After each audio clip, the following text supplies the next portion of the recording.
The footlocker sat in the corner of the basement for 3 years. Dust covered its olive-drab surface like a shroud. Theodore Blackwood Jr. had walked past it 1,000 times since his father's funeral in 2015. Each time, he'd told himself tomorrow. Tomorrow he'd go through it. Today was that tomorrow. The lock resisted. Rust had seized the mechanism during 70 years of faithful service.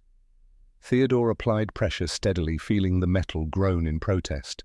Then it gave with a sharp crack that echoed in the silent basement. Inside, the smell of old canvas and leather washed over him. Memories in molecular form.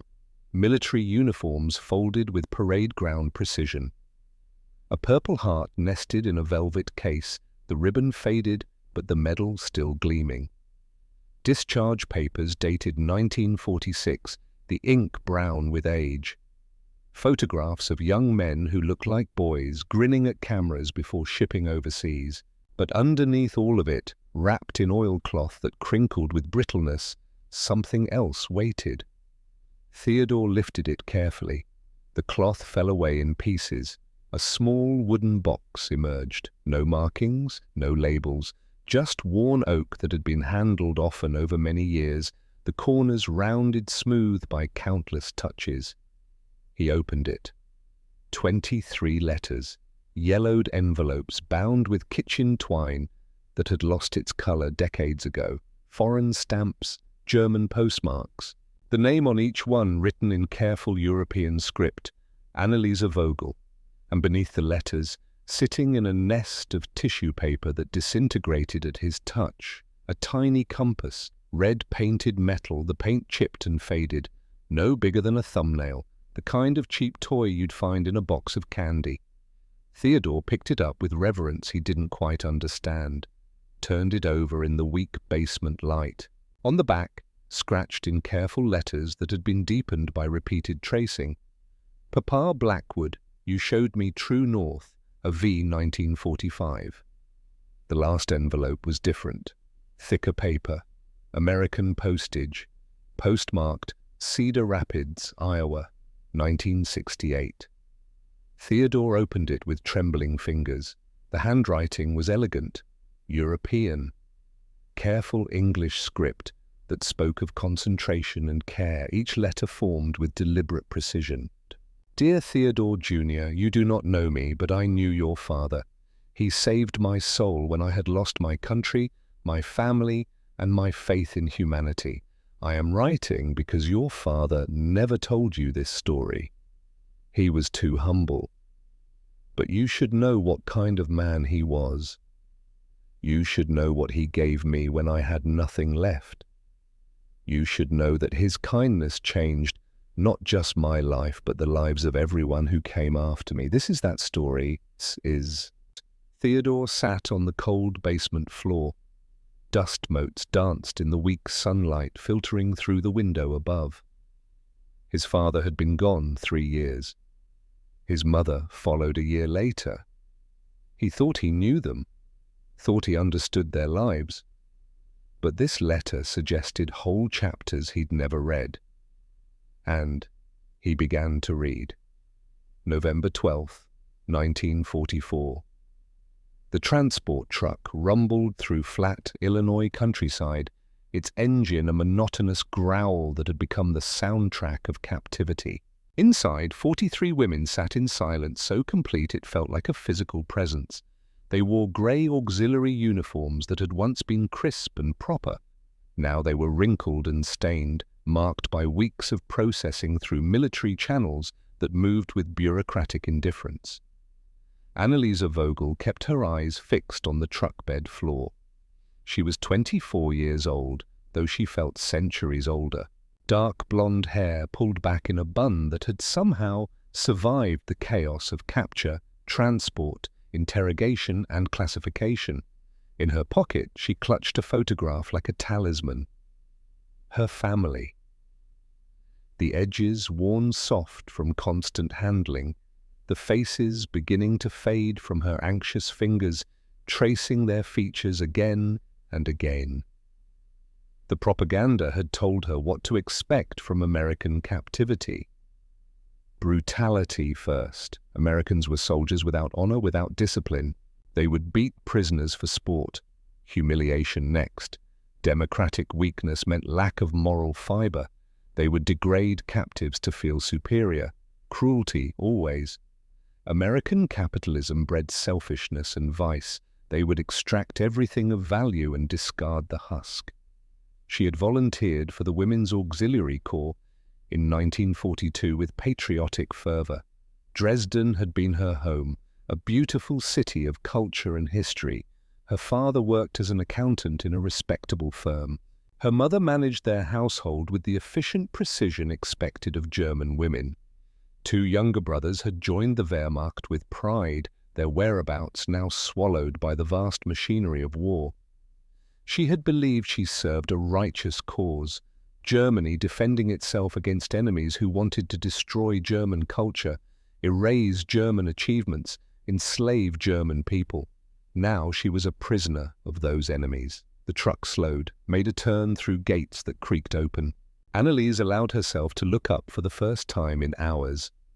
Camp Ellis spread before them under grey November skies. Neat rows of wooden barracks painted regulation colours, well-maintained grounds with paths cleared and marked, American soldiers moving about their duties with casual efficiency rather than aggressive vigilance. Nothing looked menacing, nothing appeared cruel, nothing matched what she'd been trained to expect. Just ordinary military efficiency. The confusion was worse than fear would have been. At least fear was familiar. This cognitive dissonance created vertigo.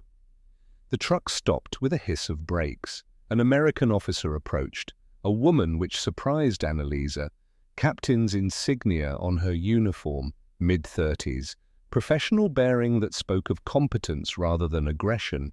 Captain Eleanor Whitmore, though Anneliese didn't know the name yet. She spoke in heavily accented German, the words carefully pronounced but grammatically awkward.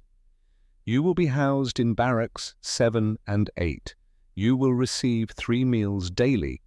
You will be assigned work details appropriate to your skills. You will be treated in accordance with the Geneva Convention. Questions will be answered through your barrack representatives. The words sounded rehearsed, professional, and utterly unlike what Anneliese had been taught to expect. This had to be American deception. The propaganda had warned about this. Lull the prisoners into complacency with false kindness. Lower their guard before the real cruelty began. Psychological warfare, more insidious than physical torture. Inside Barrack 7, metal frame beds stood in military rows. Each had a thin mattress that nonetheless looked clean. 2 blankets, olive drab and wool. A pillow in a white case. At the foot of each bed a small wooden footlocker with a simple latch. Spartan, yes, military certainly, but not the punishment cells she'd been trained to expect, not the overcrowded squalor that propaganda had promised American prisoners would inflict on their German captives. Liesl Hoffmann sat tentatively on one of the beds, the youngest of their group at 19 years old.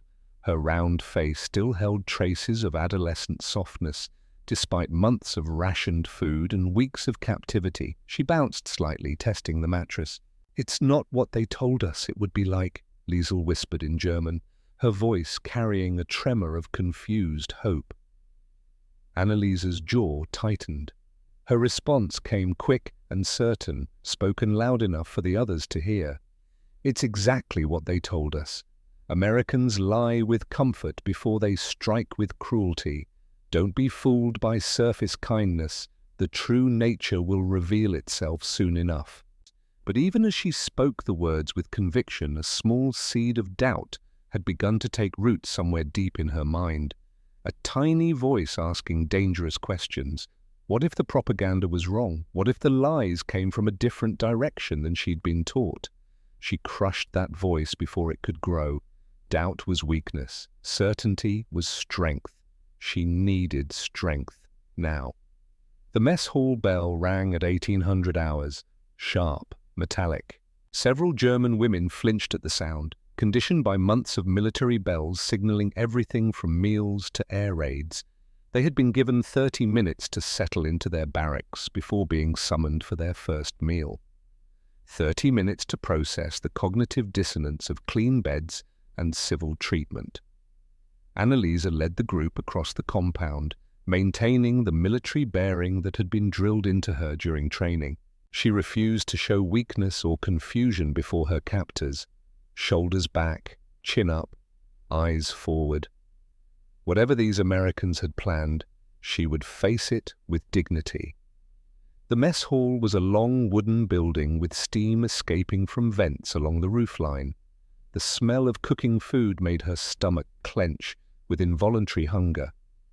Inside, rows of tables and benches filled the space in orderly arrangement. American soldiers occupied roughly half the seats, eating, talking, laughing, relaxed. The sight of men and women dining together so casually struck Annalisa as improper, almost indecent. In Germany, military discipline maintained stricter separation between the sexes. This mixing suggested the looseness of American morals she'd been warned about. But what happened at the serving line shocked her far more than any moral impropriety. An American private stood behind the counter, barely 20 years old, with red hair, freckles, and the look of a farm boy who'd been drafted into service. Nathaniel Weatherby, though she wouldn't learn his name for weeks yet. He began loading her metal tray with food. A large scoop of mashed potatoes, steam rising from the fluffy white mass. Green beans glistening with butter. 2 thick slices of roast beef, the meat still pink in the center. A roll with a pat of butter on the side. Coffee in a ceramic mug, not the thin ersatz brew she'd known in Germany, but rich and dark, and a small square of chocolate cake with white frosting. Annalisa stared at the tray in her hands as if it were a hallucination. This was more food than she had seen in a single meal in over 2 years, more food than her entire family would have received for a week back home. In Germany, rations had been decreasing steadily since 1942. Meat was a luxury reserved for special occasions and military priorities. Butter was a memory most civilians hadn't tasted in years. Chocolate was something children dreamed about but never actually consumed. Real coffee had been replaced by roasted grain substitutes that fooled no one. Yet here she stood, a prisoner of war, an enemy combatant, holding a tray laden with abundance that would feed her entire family back home for days, more food than her dead parents had seen in their final months of life. Margaret Lindemann leaned close as they found seats at an empty table, her sharp eyes taking in every detail with analytical precision.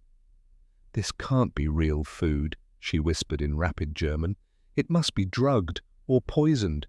Why else would they feed prisoners better than their own civilians? It makes no strategic sense. It must be a trap." But the American soldiers were eating the same food from the same kitchen, sitting at tables only a few feet away. Annalisa watched them carefully, noting how they took the abundance for granted. No one treated the meal as special or unusual. Some even left food uneaten on their trays, scraping it into waste bins with casual indifference. The casual waste shocked her more than the quantity.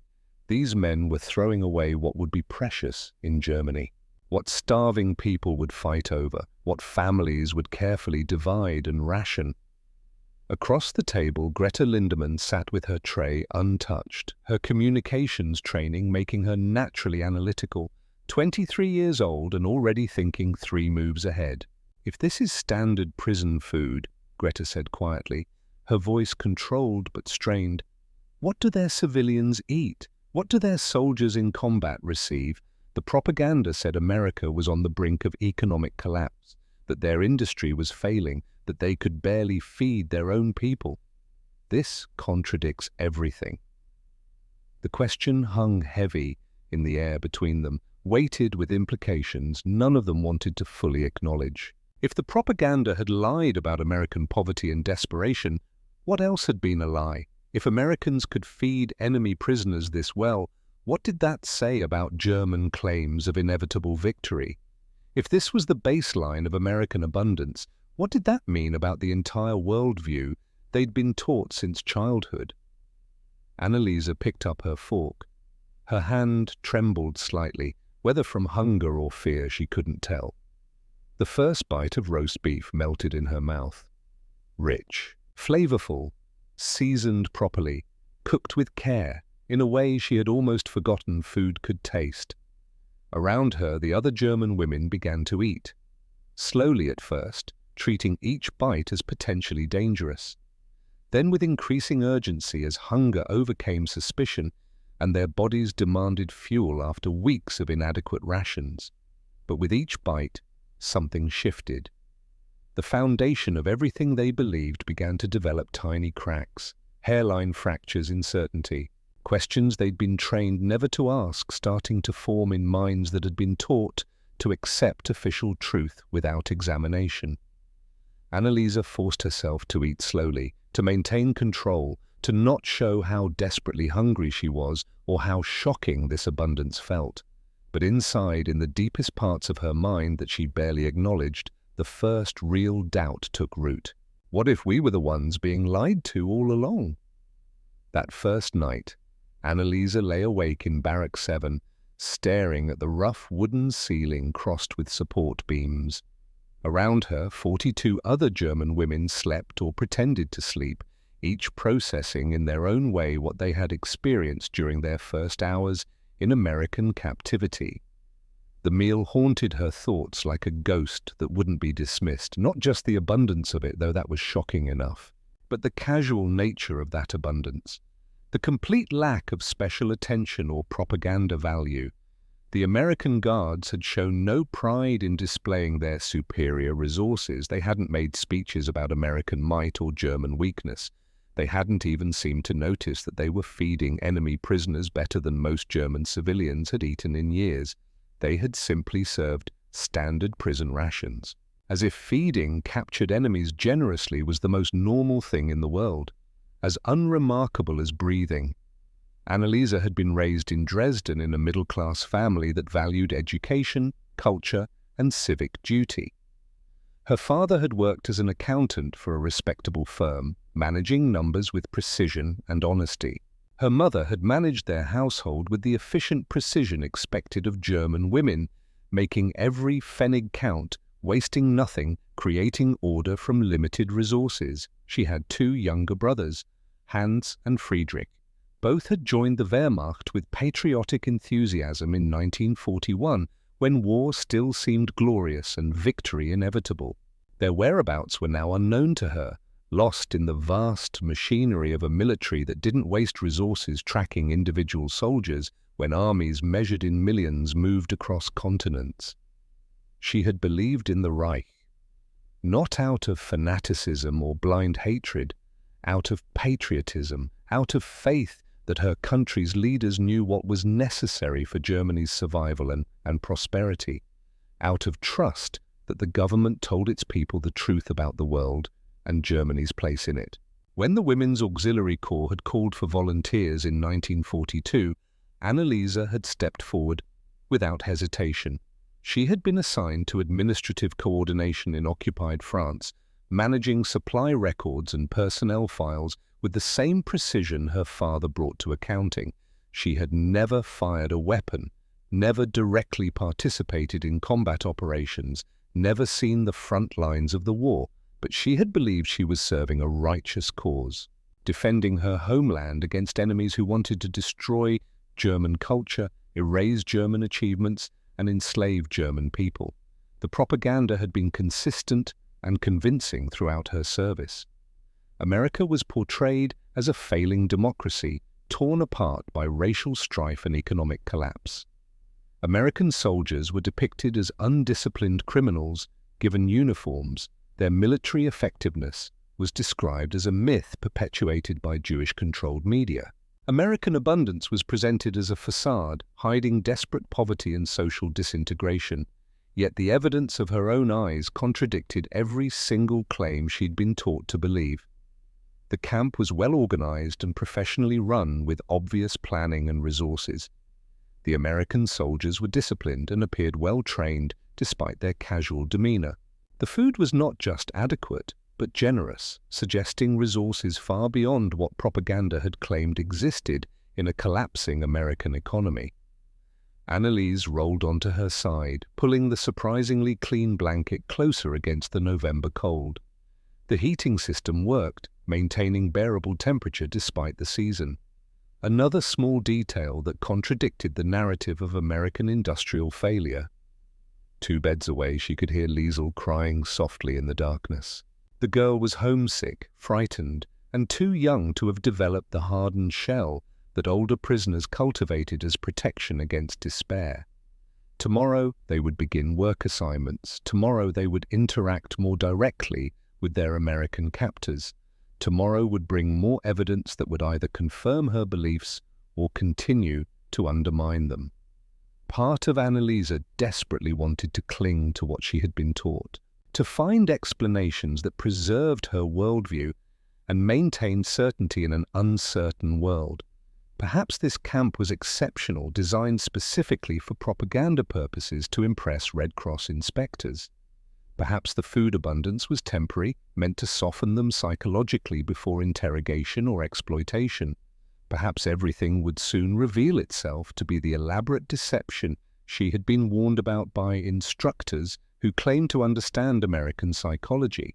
But another part of her, a part she tried desperately to suppress, whispered dangerous thoughts in the darkness.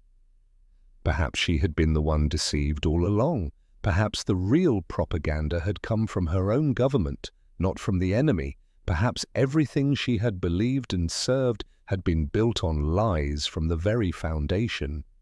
The thought terrified her more than any physical threat the Americans could pose. Fear of pain was manageable. Fear that your entire life had been based on deception was existential horror. She closed her eyes and tried to sleep. But sleep was a long time coming. Morning came cold and grey over Camp Ellis. The bugle played reveille with military precision. A familiar sound in an unfamiliar context. The same notes German buglers played, but in a different accent somehow. The German women dressed quickly in the same auxiliary uniforms they had worn since capture. Their clothing was wrinkled but reasonably clean after weeks of processing. They had been promised access to laundry facilities and possible replacement clothing if needed. After another abundant breakfast that left them uncomfortable with fullness, eggs, bacon, toast, jam, real coffee, Captain Whitmore announced work assignments during morning assembly in the mess hall. The women would be divided into groups based on their previous skills and training. The Americans were pragmatic about using their skills efficiently. Some would work in the camp laundry, using their domestic training, others in the kitchen, putting cooking skills to use. Still others in administrative offices where their education and clerical experience could be valuable.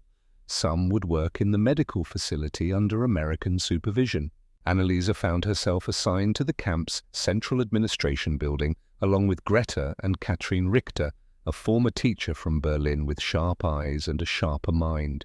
They would be sorting and filing paperwork under the supervision of an American sergeant. Their education and administrative experience made them valuable for record-keeping. The work itself was mundane and familiar, the kind of bureaucratic labor Annalise had performed throughout her service in occupied France. Forms needed filing, records needed updating, supply requests needed processing. The machinery of military administration ground on regardless of which side operated it. But the working conditions startled her with their unexpected civility. The office was heated with a system that worked reliably, not luxuriously warm, but comfortable enough to work without numb fingers. Coffee was available throughout the day in a large percolator that was kept full. The Americans drank it constantly, treating unlimited coffee as a basic right rather than a precious luxury. The American staff treated them not as enemies to be exploited, but as temporary workers to be trained, giving instructions without hostility, offering corrections without cruelty, expecting competence but allowing for language barriers and cultural differences. Sergeant Theodore Blackwood supervised their section of the administration building. He was 42 years old, with graying hair at the temples and gentle eyes that seemed perpetually patient. From Ohio, though Annalisa didn't know that yet. He would turn out to be the most important person she would ever meet, though she certainly didn't know that either. He spoke no German beyond a few basic words, but he used patient gestures and simple English words to communicate expectations, repeating himself without frustration when they didn't immediately comprehend, demonstrating tasks clearly, checking understanding without condescension. During their mid-morning break, he offered them coffee and cookies from a tin on his desk, not military rations from a supply depot, actual homemade cookies that someone had baked with care, probably his wife, based on the domestic tin they came from, decorated with flowers and marked with a name, Sarah. He shared them as casually as he might share with American colleagues. No ceremony, no expectation of gratitude. Just basic human kindness extended across enemy lines without apparent thought. Annalisa took a cookie with trembling fingers, bit into it carefully as if it might contain hidden poison or secret messages. Homemade oatmeal, still slightly warm from recent baking as if fresh from an oven that morning, sweet with brown sugar, textured with raisins, made with real butter whose richness her tongue recognized immediately after years of margarine substitutes. The simple domesticity of it broke something inside her that military discipline and propaganda training couldn't protect. She excused herself quickly, found the latrine, locked herself in a stall where no one could see, and cried for the first time since her capture, cried for the life she'd lost, for the parents she missed desperately, for the brothers whose fates were unknown, for the country that was losing a war it had promised would be won, for the beliefs that were crumbling under the weight of contradictory evidence, cried for the terrifying possibility that everything she'd based her life on was a lie. After several minutes, she composed herself, washed her face with cold water, returned to the office with her mask of composure firmly in place. Sergeant Blackwood looked up when she returned. His expression held concern but no questions. He simply nodded and returned to his work, allowing her dignity by not acknowledging her obvious distress. That small gesture of respect meant more than she could have explained. The days took on a rhythm that became almost comfortable in its predictability. Morning reveille at 0600 hours. The bugle's call cutting through dawn silence.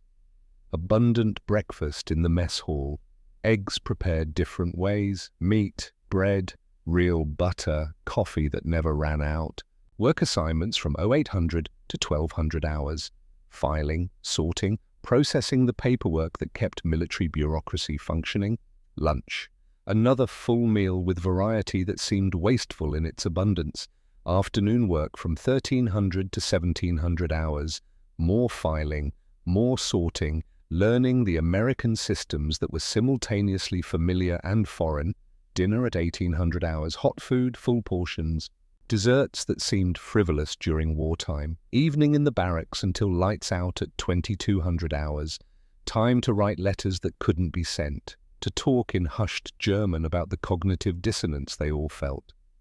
Each day brought small kindnesses that accumulated like drops of water, slowly wearing away stone. Sergeant Blackwood noticed when Annalisa struggled with English terminology. He would write words down in clear block letters, pronounce them slowly and carefully, wait patiently while she repeated them back with her German accent, mangling the unfamiliar sounds. He never showed frustration when she had to ask multiple times, never made her feel stupid for not understanding immediately, never treated her as less than human despite the uniform she wore and the country she'd served. His patience was relentless and somehow more devastating than cruelty would have been, cruelty she'd been trained to resist. Kindness dissolved her defenses in ways she didn't know how to counter. One afternoon in late November, he pulled out his wallet during their break, opened it to show her photographs, protected in plastic sleeves, their colors slightly faded but still clear. Two young women, both around Annalise's age, one blonde like her, the other with darker hair. He pointed to each photo with obvious pride. Margaret, Elizabeth. His voice carried the warmth fathers have when speaking of daughters.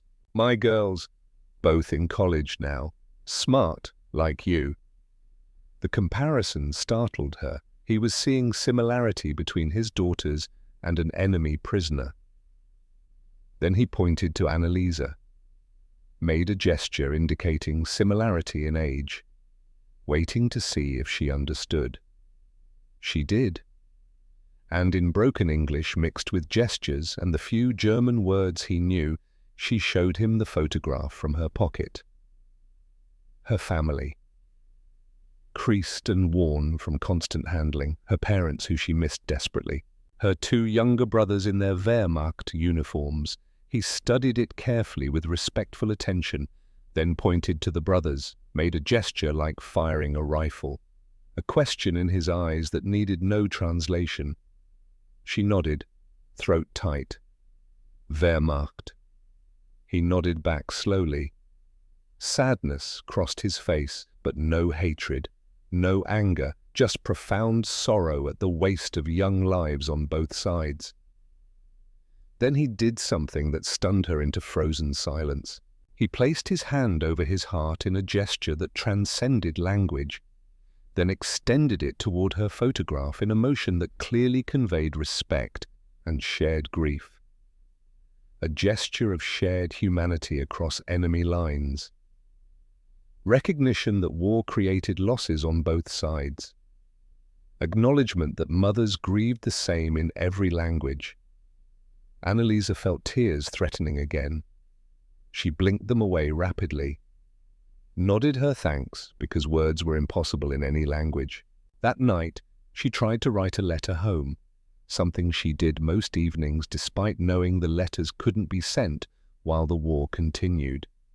Dear Mama and Papa, I am well and being treated in accordance with international law. The Americans provide adequate food and shelter. Please do not worry about my circumstances. I remain hopeful for eventual reunion when this war finally ends. She paused, read the careful, neutral words. They were true but empty, revealing nothing of the transformation happening inside her, nothing of the doubt eating away at certainty, nothing of the terrible possibility that everything she'd believed was wrong. On a separate piece of paper, one she would never submit for military censorship, she began writing what she really wanted to say. Dear Mama, I don't know how to tell you this. I don't know if I even should. But everything we believed about America was wrong. Not slightly wrong or exaggerated for propaganda purposes. Completely, fundamentally, devastatingly wrong. They have abundance beyond anything I can adequately describe. Yesterday, an American soldier complained that his coffee wasn't hot enough, complained about coffee temperature, as if having unlimited coffee is a right rather than a luxury most Germans can't even remember. I've seen them throw away food that would feed a German family for days, not rotten food, not spoiled or unsafe. Perfectly good food that they simply didn't want to finish eating. Their prisoners eat better than our civilians, better than our soldiers on the front lines if the rations I remember from supply records are accurate. I don't know what this means for Germany, for the war, for everything I believed I was fighting for. I don't know who I am anymore. She stopped writing. Her hand trembled so badly the words became illegible scrawls. Even in an unsendable letter, the words felt dangerous, like admitting treason, like betraying everything she'd been raised to believe. She folded the paper carefully, tucked it into the Thomas Mann novel she hadn't received yet, this memory confused with future events in her exhausted mind, and tried to sleep while questions she'd never been taught to ask circled in her thoughts like vultures waiting for certainty to die. December arrived with the first real cold. Winter settling over Illinois with the kind of bitter chill that made people from warmer climates huddle indoors. The barracks had heating that worked reliably. Not luxurious warmth, but adequate comfort. More than adequate by the standards Annalisa had known in Germany's final war years, when fuel was rationed and cold was accepted as part of wartime sacrifice. The work in the administration office continued, the routines continued. The small daily kindnesses from Sergeant Blackwood continued with relentless consistency. And with each passing day, the cognitive dissonance grew harder to ignore or explain away. On December 5, 1944, everything changed in a way that would define the rest of Annalisa's life. It was a Tuesday, cold but clear. The winter sun slanted through the office windows at a low angle that made everything look golden and somehow precious. Annalisa was filing supply requisitions with mechanical efficiency, mindless work that let her thoughts drift to Dresden, to her parents, to the life she'd left behind. Sergeant Blackwood arrived that afternoon carrying a cardboard box under his arm. He set it on his desk with a thump, opened it with casual movements, pulled out smaller individual boxes from inside. Each smaller box was brightly colored with commercial printing, red and yellow, professional design. Images of a sailor boy and his dog prominently featured on the front. He called Greta over with a friendly gesture and his usual patient smile, held out one of the small boxes to her. Greta approached cautiously, took the offered item with uncertain hands, examining it as if it might explode or transform into something dangerous. The box was labeled Crackerjack in bold letters that even someone with limited English could read. Below that, smaller text promised, "The more you eat, the more you want." Sergeant Blackwood pantomimed eating, pointed at the box with encouraging gestures, smiled that patient smile he always wore. "Candy and peanuts," he said slowly in English, speaking clearly for their benefit. "Caramel popcorn, good sweet American favorite." He handed boxes to Annalisa and Katrine as well, then distributed them to other prisoners working in nearby offices, moving through the building with cheerful generosity. Annalisa held hers carefully, examined the packaging with the attention to detail her administrative training had ingrained. The printing was bright and professional. This was a commercial product, not military rations, mass-produced for civilian markets, available to ordinary Americans as casual snacks. She opened the box with slow, deliberate movements. The sweet smell of caramel hit her immediately. Rich, sugary, the scent of abundance and frivolity. Inside, candied popcorn and peanuts coated in a glossy brown glaze that caught the light. She took a small piece between her fingers, examined it, tasted it cautiously as if it might contain hidden messages or poison. The sweetness was almost overwhelming after years of sugar rationing in Germany. Sweet like childhood memories. Sweet like Christmas before the war. Sweet in ways she'd almost forgotten food could be. Then Greta made a small sound of surprise that cut through the quiet office sounds. She had poured her contents into her hand to examine them more carefully and found something unexpected among the candied pieces. A small, wrapped package. Wax paper folded around something solid. Inside the package, a tiny toy, a miniature metal whistle painted bright red. Functional, complete, free. "There's something inside," Greta said in German, her voice filled with confusion that bordered on distress. "There's a toy inside the candy. A metal toy, just given away." Katrine opened her box quickly, found a small wooden puzzle, pieces that fit together to form a picture. Annalisa poured her contents into her palm with hands that had begun to tremble, and there, among the caramel-coated kernels, wrapped in wax paper, sat a tiny compass. Metal, painted red, miniature, no bigger than her thumbnail. She unwrapped it with fingers that shook despite her best efforts at control. The compass was perfectly functional. The needle moved freely on its pivot, pointing north with absolute accuracy despite its toy size. The concept was utterly incomprehensible to her German mind, trained on efficiency and wartime scarcity. Why would anyone put toys inside food? What kind of society had such abundance that they could afford to give away manufactured goods, metal goods during wartime, with candy? What kind of economy could sustain such frivolous, wasteful generosity as standard practice? What kind of industrial capacity allowed this when they were fighting a war on two fronts against Germany and Japan simultaneously? Sergeant Blackwood laughed at their expressions with genuine amusement, clearly pleased by their shock but not understanding its depth. "Prize inside," he explained in simple English, gesturing broadly to illustrate the surprise element. "Every box, different prizes, kids love it. Cracker Jack always has a prize, that's the whole point. Part of what you pay for." Always, as in every single time, as in this was normal, expected, a standard feature of a common snack food. As in American children received manufactured metal toys free with candy, and probably played with them for a few days before losing interest and moving on to the next thing. Annalisa stood frozen in the administration office, holding the Cracker Jack box in one hand, the tiny compass in the other, the needle swinging and settling, always finding north, no matter how she turned it.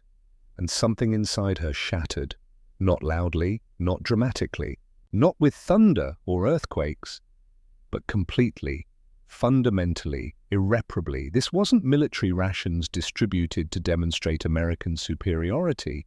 This wasn't strategic generosity designed to weaken enemy resolve. This was ordinary American childhood, the baseline of civilian life in a country at war.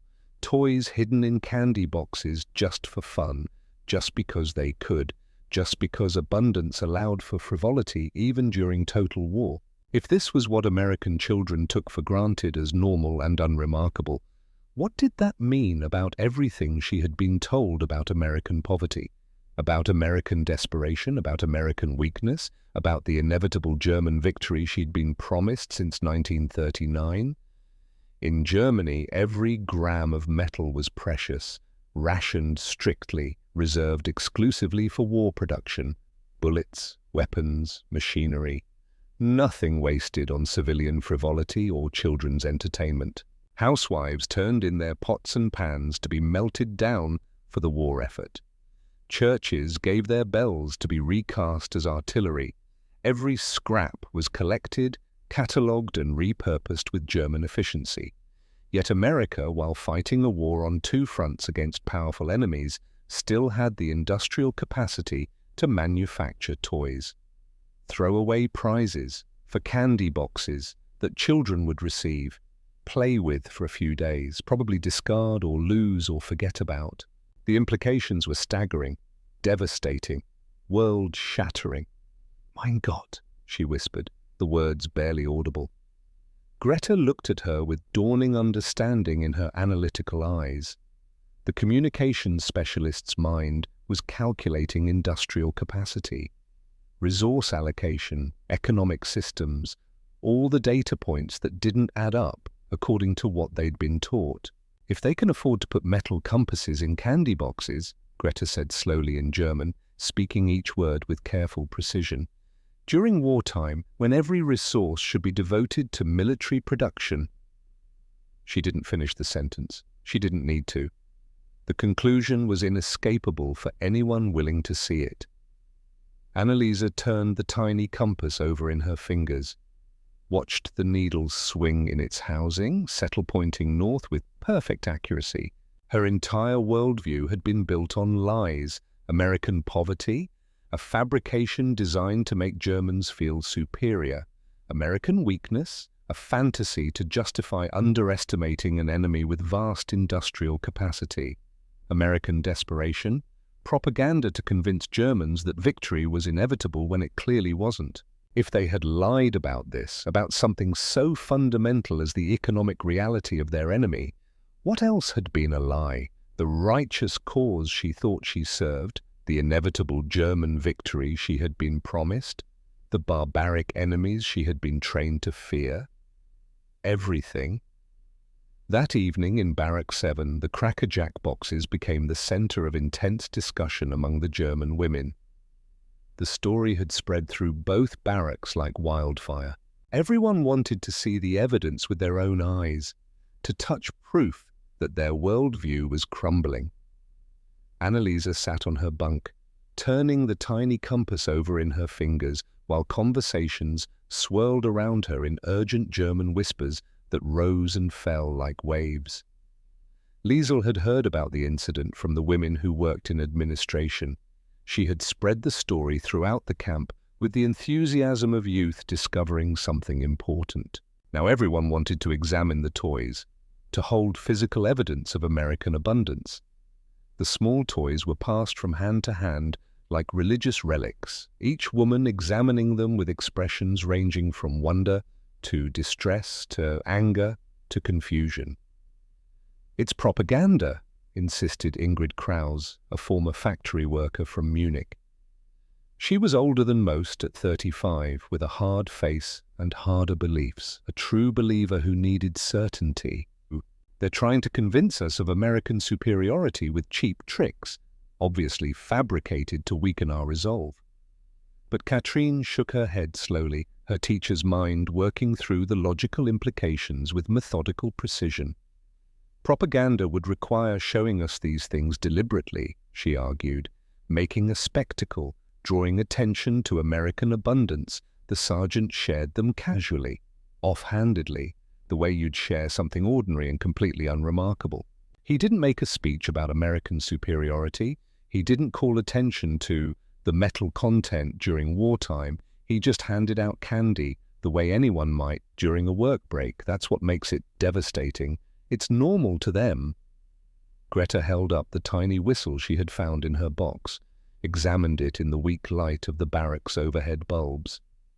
"These toys are manufactured in factories," she said quietly, her voice carrying the certainty of someone trained in industrial processes. "Thousands of them must be produced daily to put one in every box sold across America. That requires industrial capacity we were told they didn't have. Design effort, resources, quality control, all for something that children receive free with candy and probably throw away after a few days when they get bored." The implications hung in the air like smoke, choking certainty. Germany's entire industrial might had been focused with brutal efficiency on war production for years. Civilian goods had become increasingly scarce as factories converted to military needs. Luxuries had disappeared entirely from stores. Even basic necessities were rationed carefully with cards and stamps and bureaucratic controls. Yet America, while fighting a war on two fronts against powerful enemies on opposite sides of the globe, still had the industrial capacity to manufacture frivolous toys as throwaway prizes in candy boxes, still had resources to waste on children's entertainment, still had the economic strength to treat abundance as normal rather than exceptional. Annalisa found her voice, though speaking the words felt like betrayal of everything she'd been raised to believe. "My brothers used to talk about the shortages before I was captured and sent to France," she said slowly, remembering conversations from what felt like another lifetime. Rubber, metal, fuel, everything was desperately needed for the war effort. We were told that America was suffering even worse shortages, that their economy was collapsing under the strain of war production, that they could barely arm their soldiers and would certainly collapse before Germany did. She held up the tiny compass for everyone to see. The needles swung and settled, pointing north with perfect accuracy. But they're putting metal compasses in candy boxes, not to boost morale or support the war effort or serve any strategic purpose, just because that's what they do normally. Even during wartime, even while fighting us and Japan simultaneously, they have so much industrial capacity that they can waste it on toys for children. The silence that followed her observation was heavy with implications none of them wanted to fully acknowledge. If America had such abundance that they could waste resources on toys in candy boxes during wartime, what did that say about German propaganda claims of American weakness? What did it say about the inevitable German victory they had all been promised since the war began? What did it say about the competence and honesty of their own leaders? What did it say about everything they had believed and served and sacrificed for? Annalisa lay in her bunk that night long after lights out, staring at the ceiling, listening to the quiet sounds of 42 other women processing their own doubts. She held the compass on her chest, felt it rising and falling with her breathing, watched the needle glow faintly in the darkness, painted with luminescent material so it could be read at night. Even a toy compass had features that served no purpose but to delight children. In her mind, she saw the compass needle swinging, searching, then settling on true north. She had believed the Reich pointed toward truth, toward righteousness, toward destiny, toward the future, but the needle had been broken all along, spinning wildly, pointing in wrong directions, leading her into darkness while calling it light. This tiny American compass pointed a different direction, toward a truth she wasn't ready to face, toward a future she couldn't yet imagine, toward the terrifying possibility that everything she had believed, everything she had served, everything she had been, was built on lies from the very foundation. She closed her eyes, but sleep wouldn't come. She opened them again, picked up the compass, watched the needle swing and settle with mechanical precision, and whispered into the darkness of Barrack 7, her voice barely audible, even to herself. "Show me the way forward, because I'm lost." The compass didn't answer, but it kept pointing north, steady, certain, true, even when she didn't know what truth meant anymore. December settled over Camp Ellis with the kind of cold that penetrated to the bone, the kind that made breath visible and fingers numb despite gloves, the kind that reminded everyone winter was a force to be reckoned with. Annalisa Vogel woke each morning to frost patterns on the barrack windows, intricate crystalline designs that nature created with careless artistry, beautiful, delicate, like the propaganda posters back home that promised German precision and discipline would triumph over American chaos and weakness. But the chaos she had been warned about never materialized in any form she recognized. Instead, there was routine, structure, organization, and an abundance that grew more unsettling with each passing day because it contradicted everything she'd been taught to believe about America's declining power. The crackerjack compass sat on her footlocker like a tiny accusation. She looked at it every morning when she woke, every night before sleeping, a red reminder that everything she thought she knew had been carefully constructed deception. The work in the administration office continued with the rhythm of bureaucracy that transcended national boundaries. Filing, sorting, processing, the mundane machinery of military organization in any language. But something fundamental had shifted after the compass revelation. The crack in her certainty had widened into a chasm. Annalisa found herself watching the Americans differently now. Not with the wary suspicion of a prisoner studying her captors for signs of hidden cruelty, but with genuine curiosity about who these people actually were beneath the propaganda caricatures. Sergeant Theodore Blackwood arrived each morning at 07:30 with clockwork punctuality, German precision in an American uniform.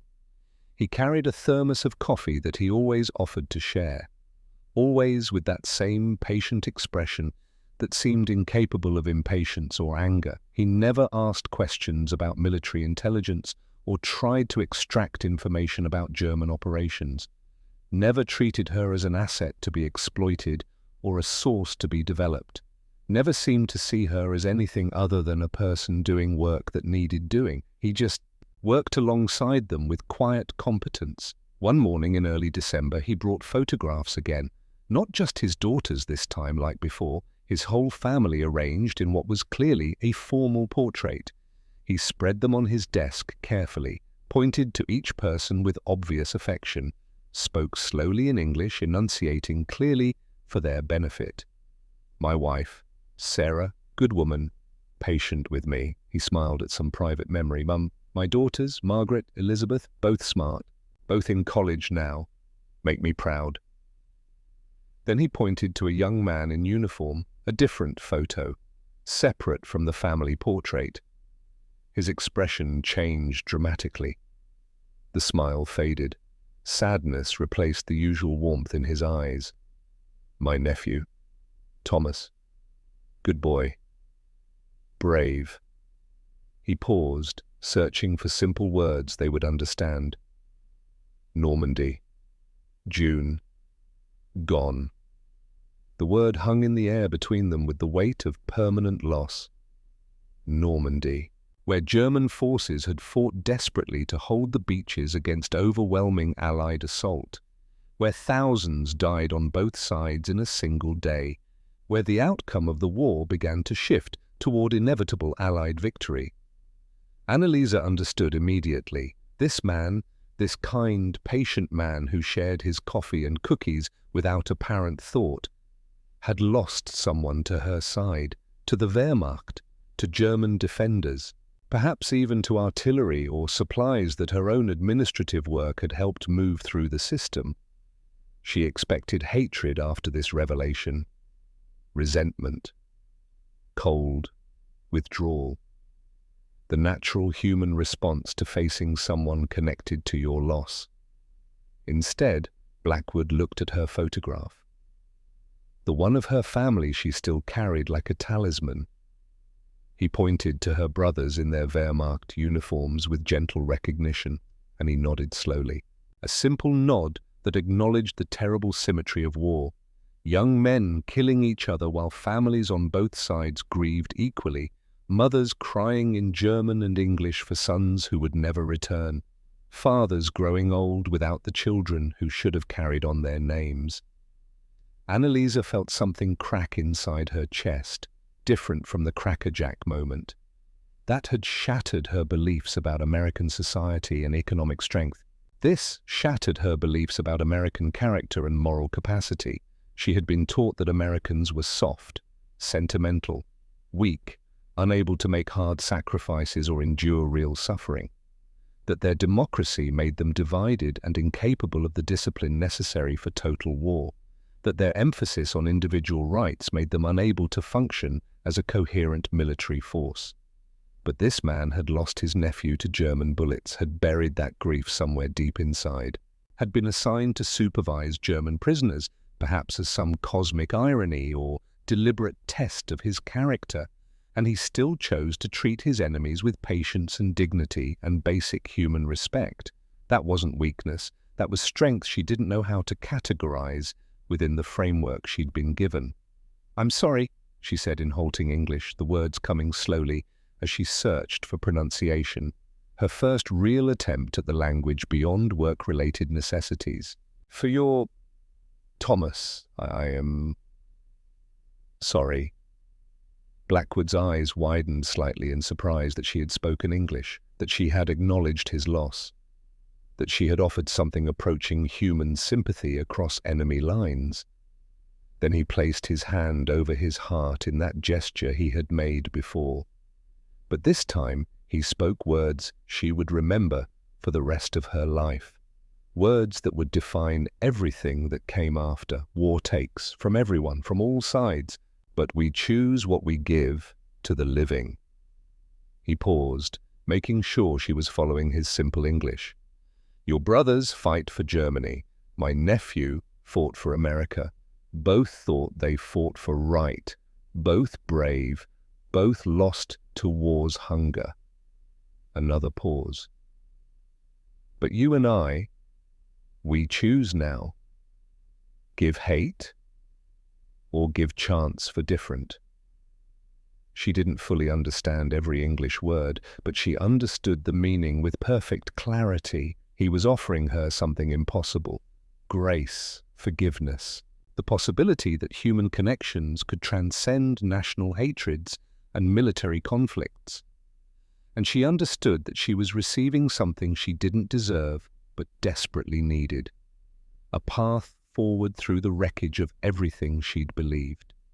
The second week of December brought the first rumors that spread through the barracks like ripples across water. The International Red Cross was distributing packages to prisoners of war, all prisoners, in accordance with the Geneva Convention that protected captives from both sides. Annalisa didn't believe it at first when Liesl brought the news, couldn't process the concept. Packages from whom? For what purpose? Containing what?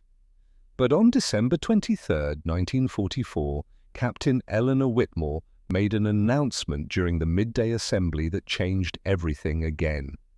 The Red Cross packages had arrived, donated by American civilians specifically for German prisoners held in American camps. The words made no logical sense when strung together that way. American civilians, spending their own money, donating goods and comfort items for enemy prisoners, for German soldiers and auxiliaries who served the regime, fighting to kill American boys overseas, while their own sons and brothers and fathers fought German forces in France and Belgium and prepared for the push into Germany itself. The contradiction was too sharp to process without pain. Captain Whitmore's voice carried across the assembled prisoners with surprising gentleness. These packages were donated by American families, churches, and charitable organizations. They wanted you to know that you are not forgotten, that even in war, humanity remains important, that you are prisoners, yes, but you are still people, deserving of basic dignity and comfort. Annalisa felt her worldview cracking further. Americans weren't supposed to think this way. They were supposed to be barbaric, cruel, motivated only by self-interest and capitalist greed. Yet here was evidence of charity extended to enemies. The packages arrived in the mess hall that afternoon, stacked on tables near the serving line in neat rows.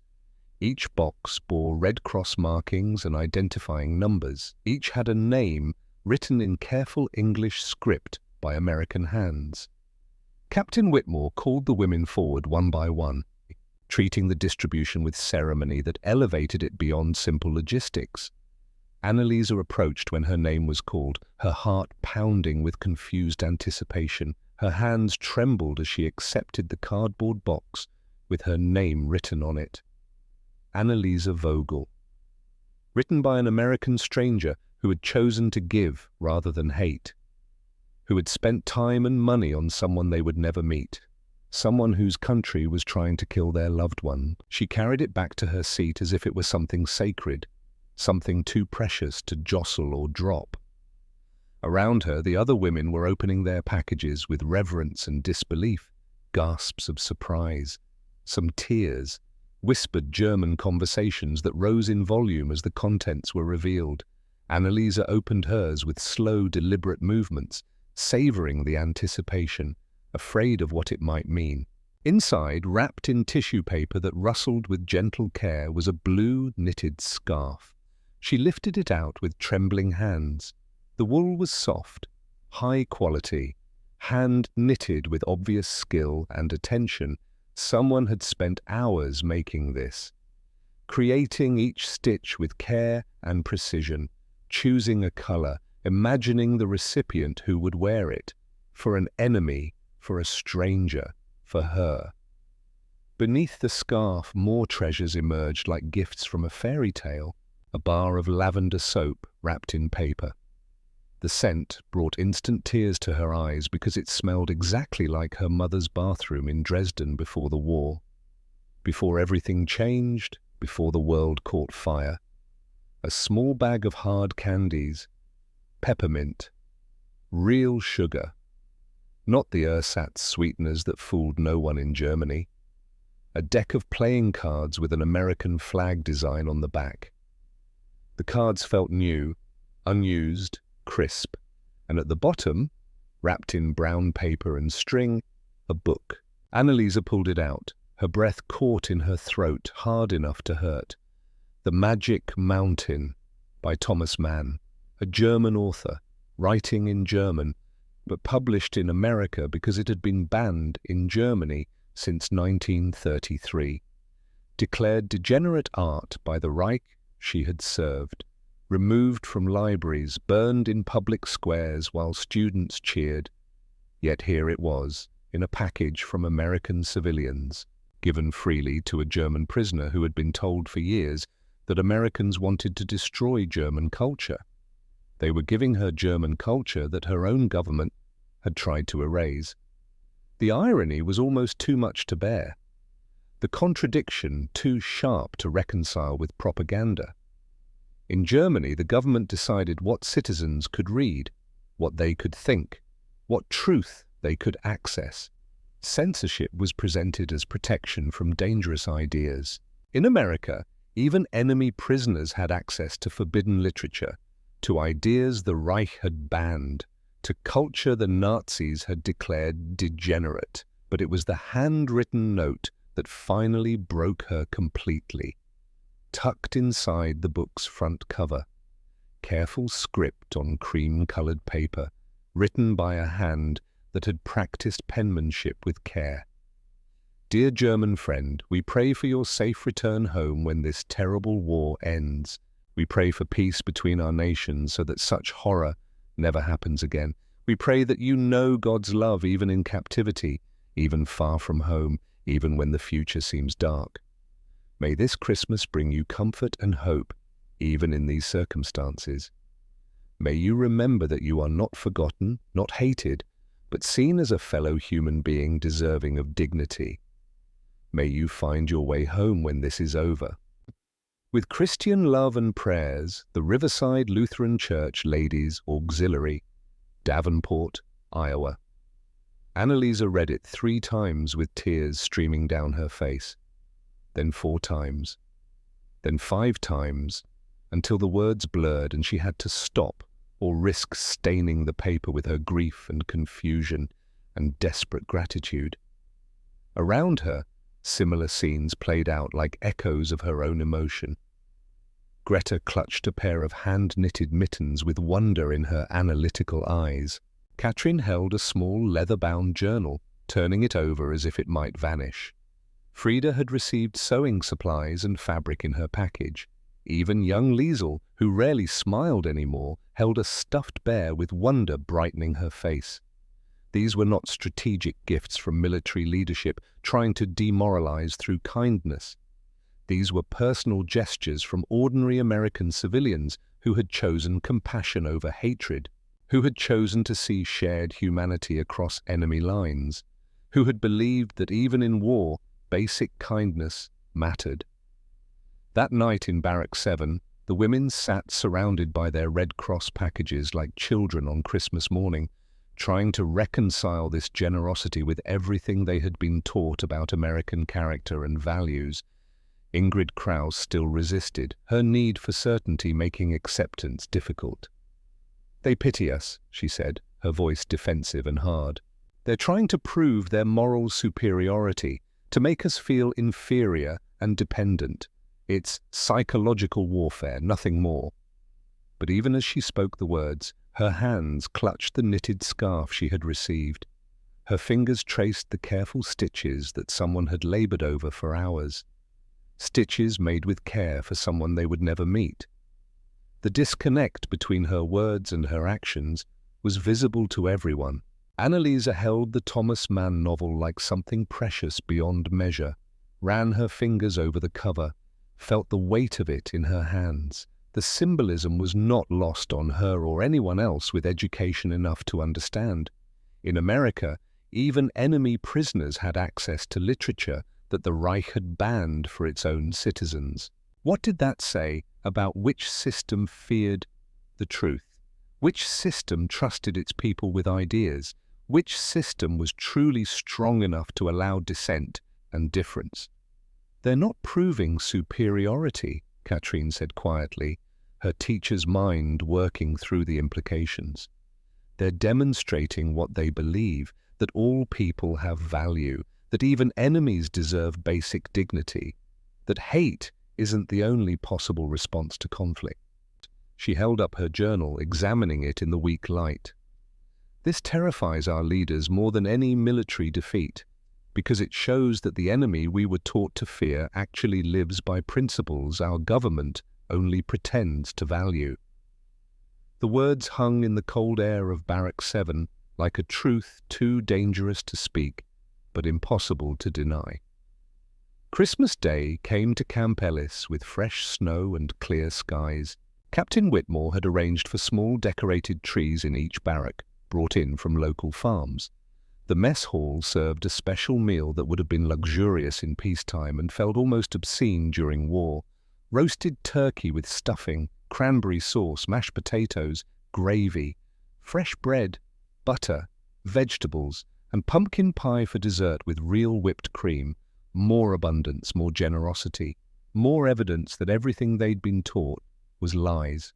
The American guards who worked the holiday shift seemed cheerful rather than resentful about missing Christmas with their own families.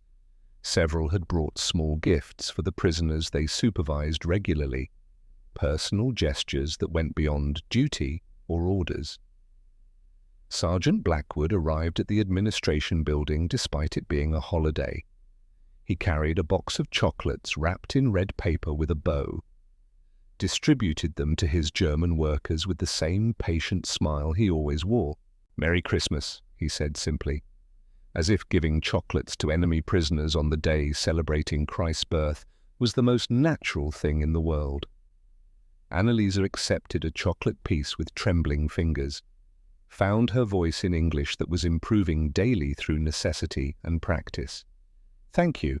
Merry Christmas, Sergeant Blackwood." His smile widened with obvious pleasure at her improving English and willingness to engage. Then he did something unexpected that would stay with her forever. He sat down at his desk, pulled out a photograph newer than the family pictures he had shown before. More recent, more painful. It showed his family around a Christmas tree in what was clearly their home.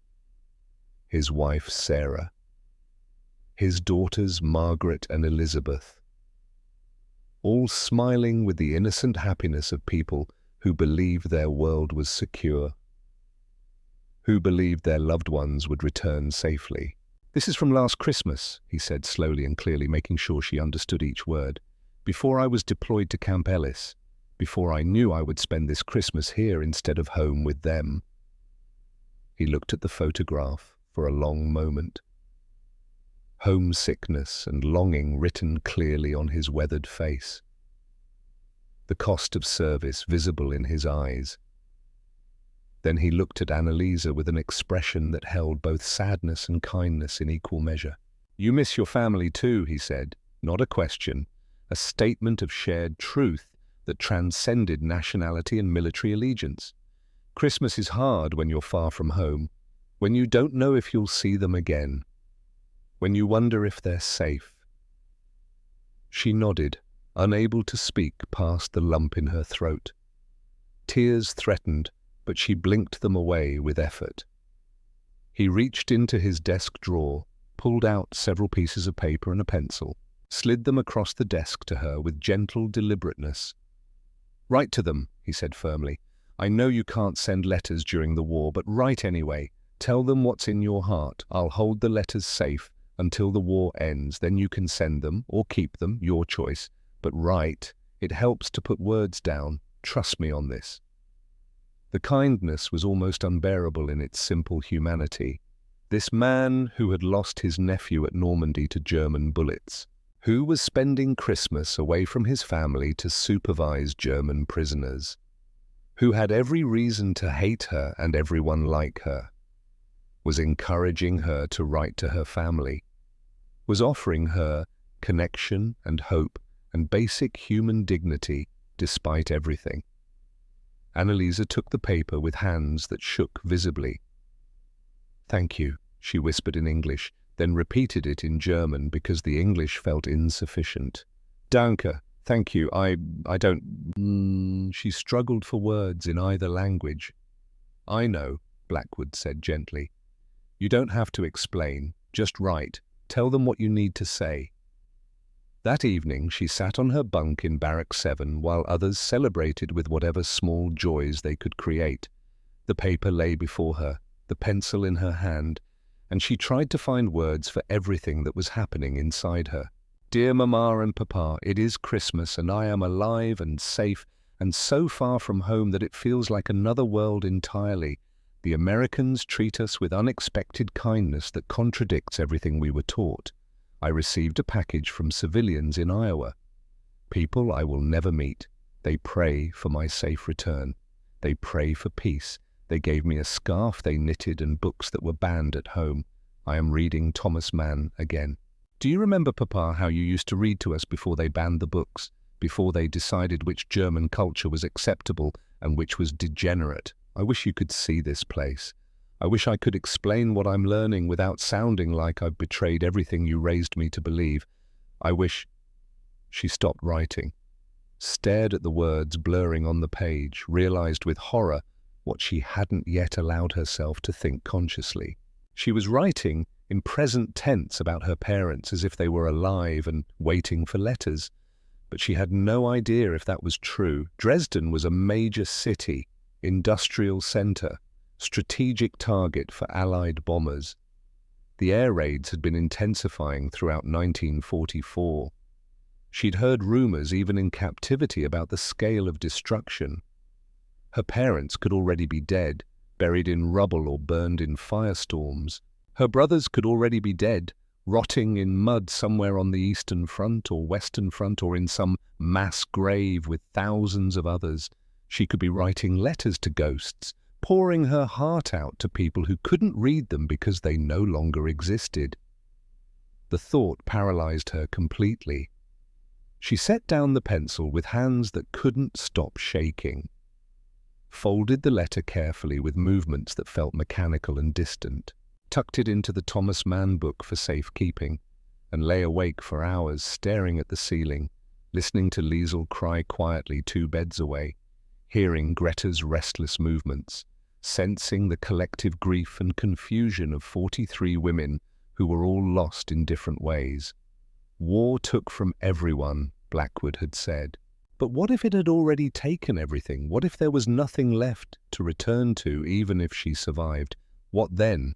January 1945 arrived with brutal cold and devastating news that shattered whatever fragile hope remained. The first letters from Germany came through military channels after weeks of processing, carefully screened by both German and American censors before being delivered to the prisoners at Camp Ellis. Each letter had been read multiple times by strangers who redacted anything deemed sensitive or dangerous. Not every woman received mail.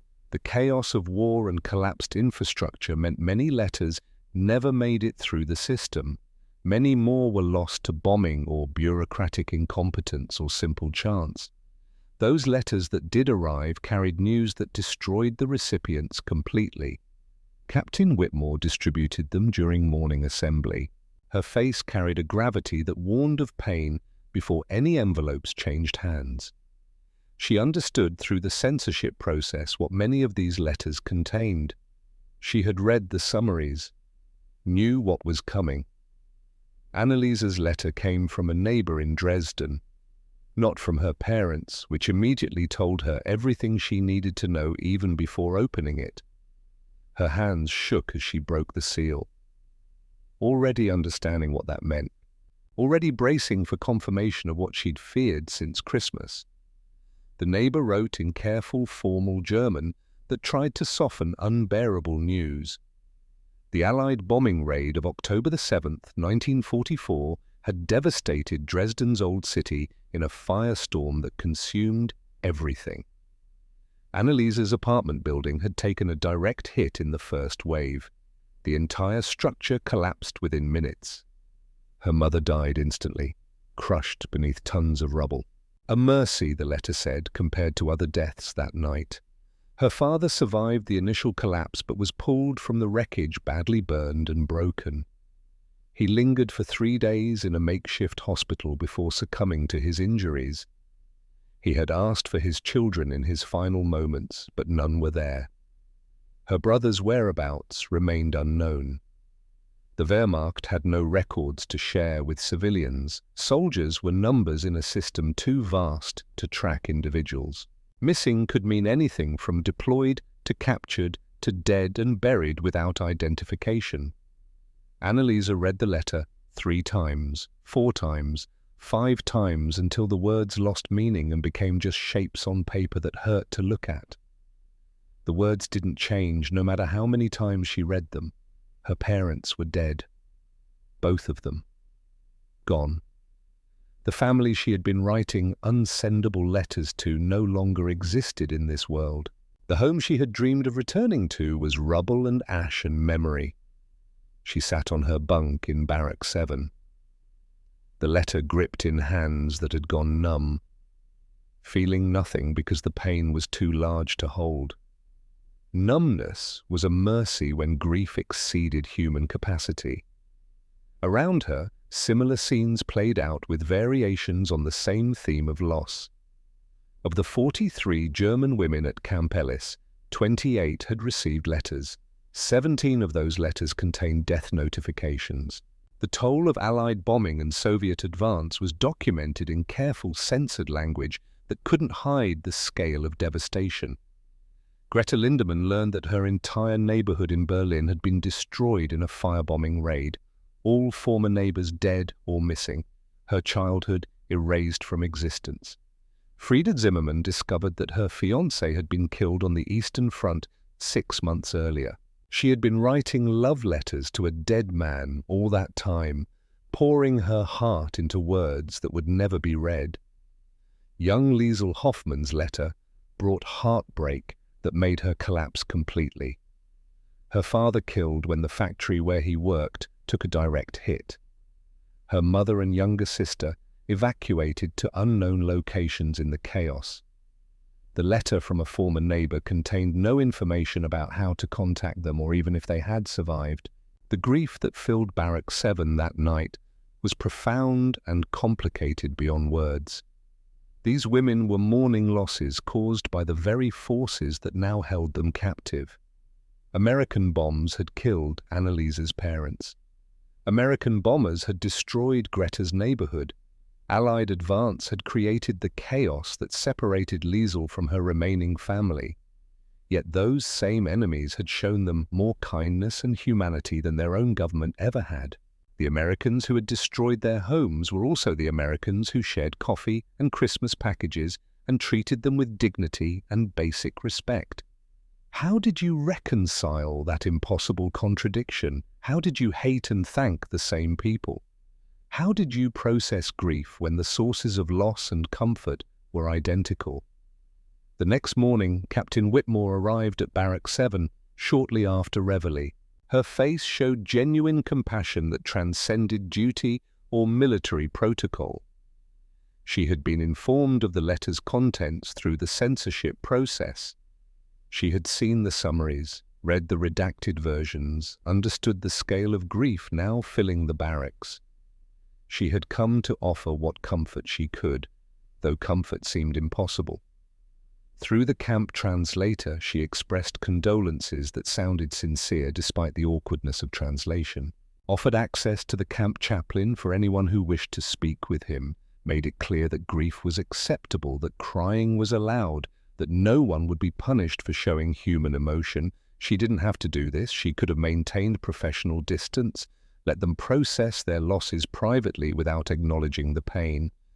But she chose to show up, to recognize their humanity, to offer support even though they were enemies, even though her own forces had caused some of these losses. Annalisa found herself in the camp chapel that afternoon, drawn there by a need she couldn't articulate. Father Patrick O'Brien was an older man with white hair and kind wrinkles around his eyes, Irish Catholic from Boston.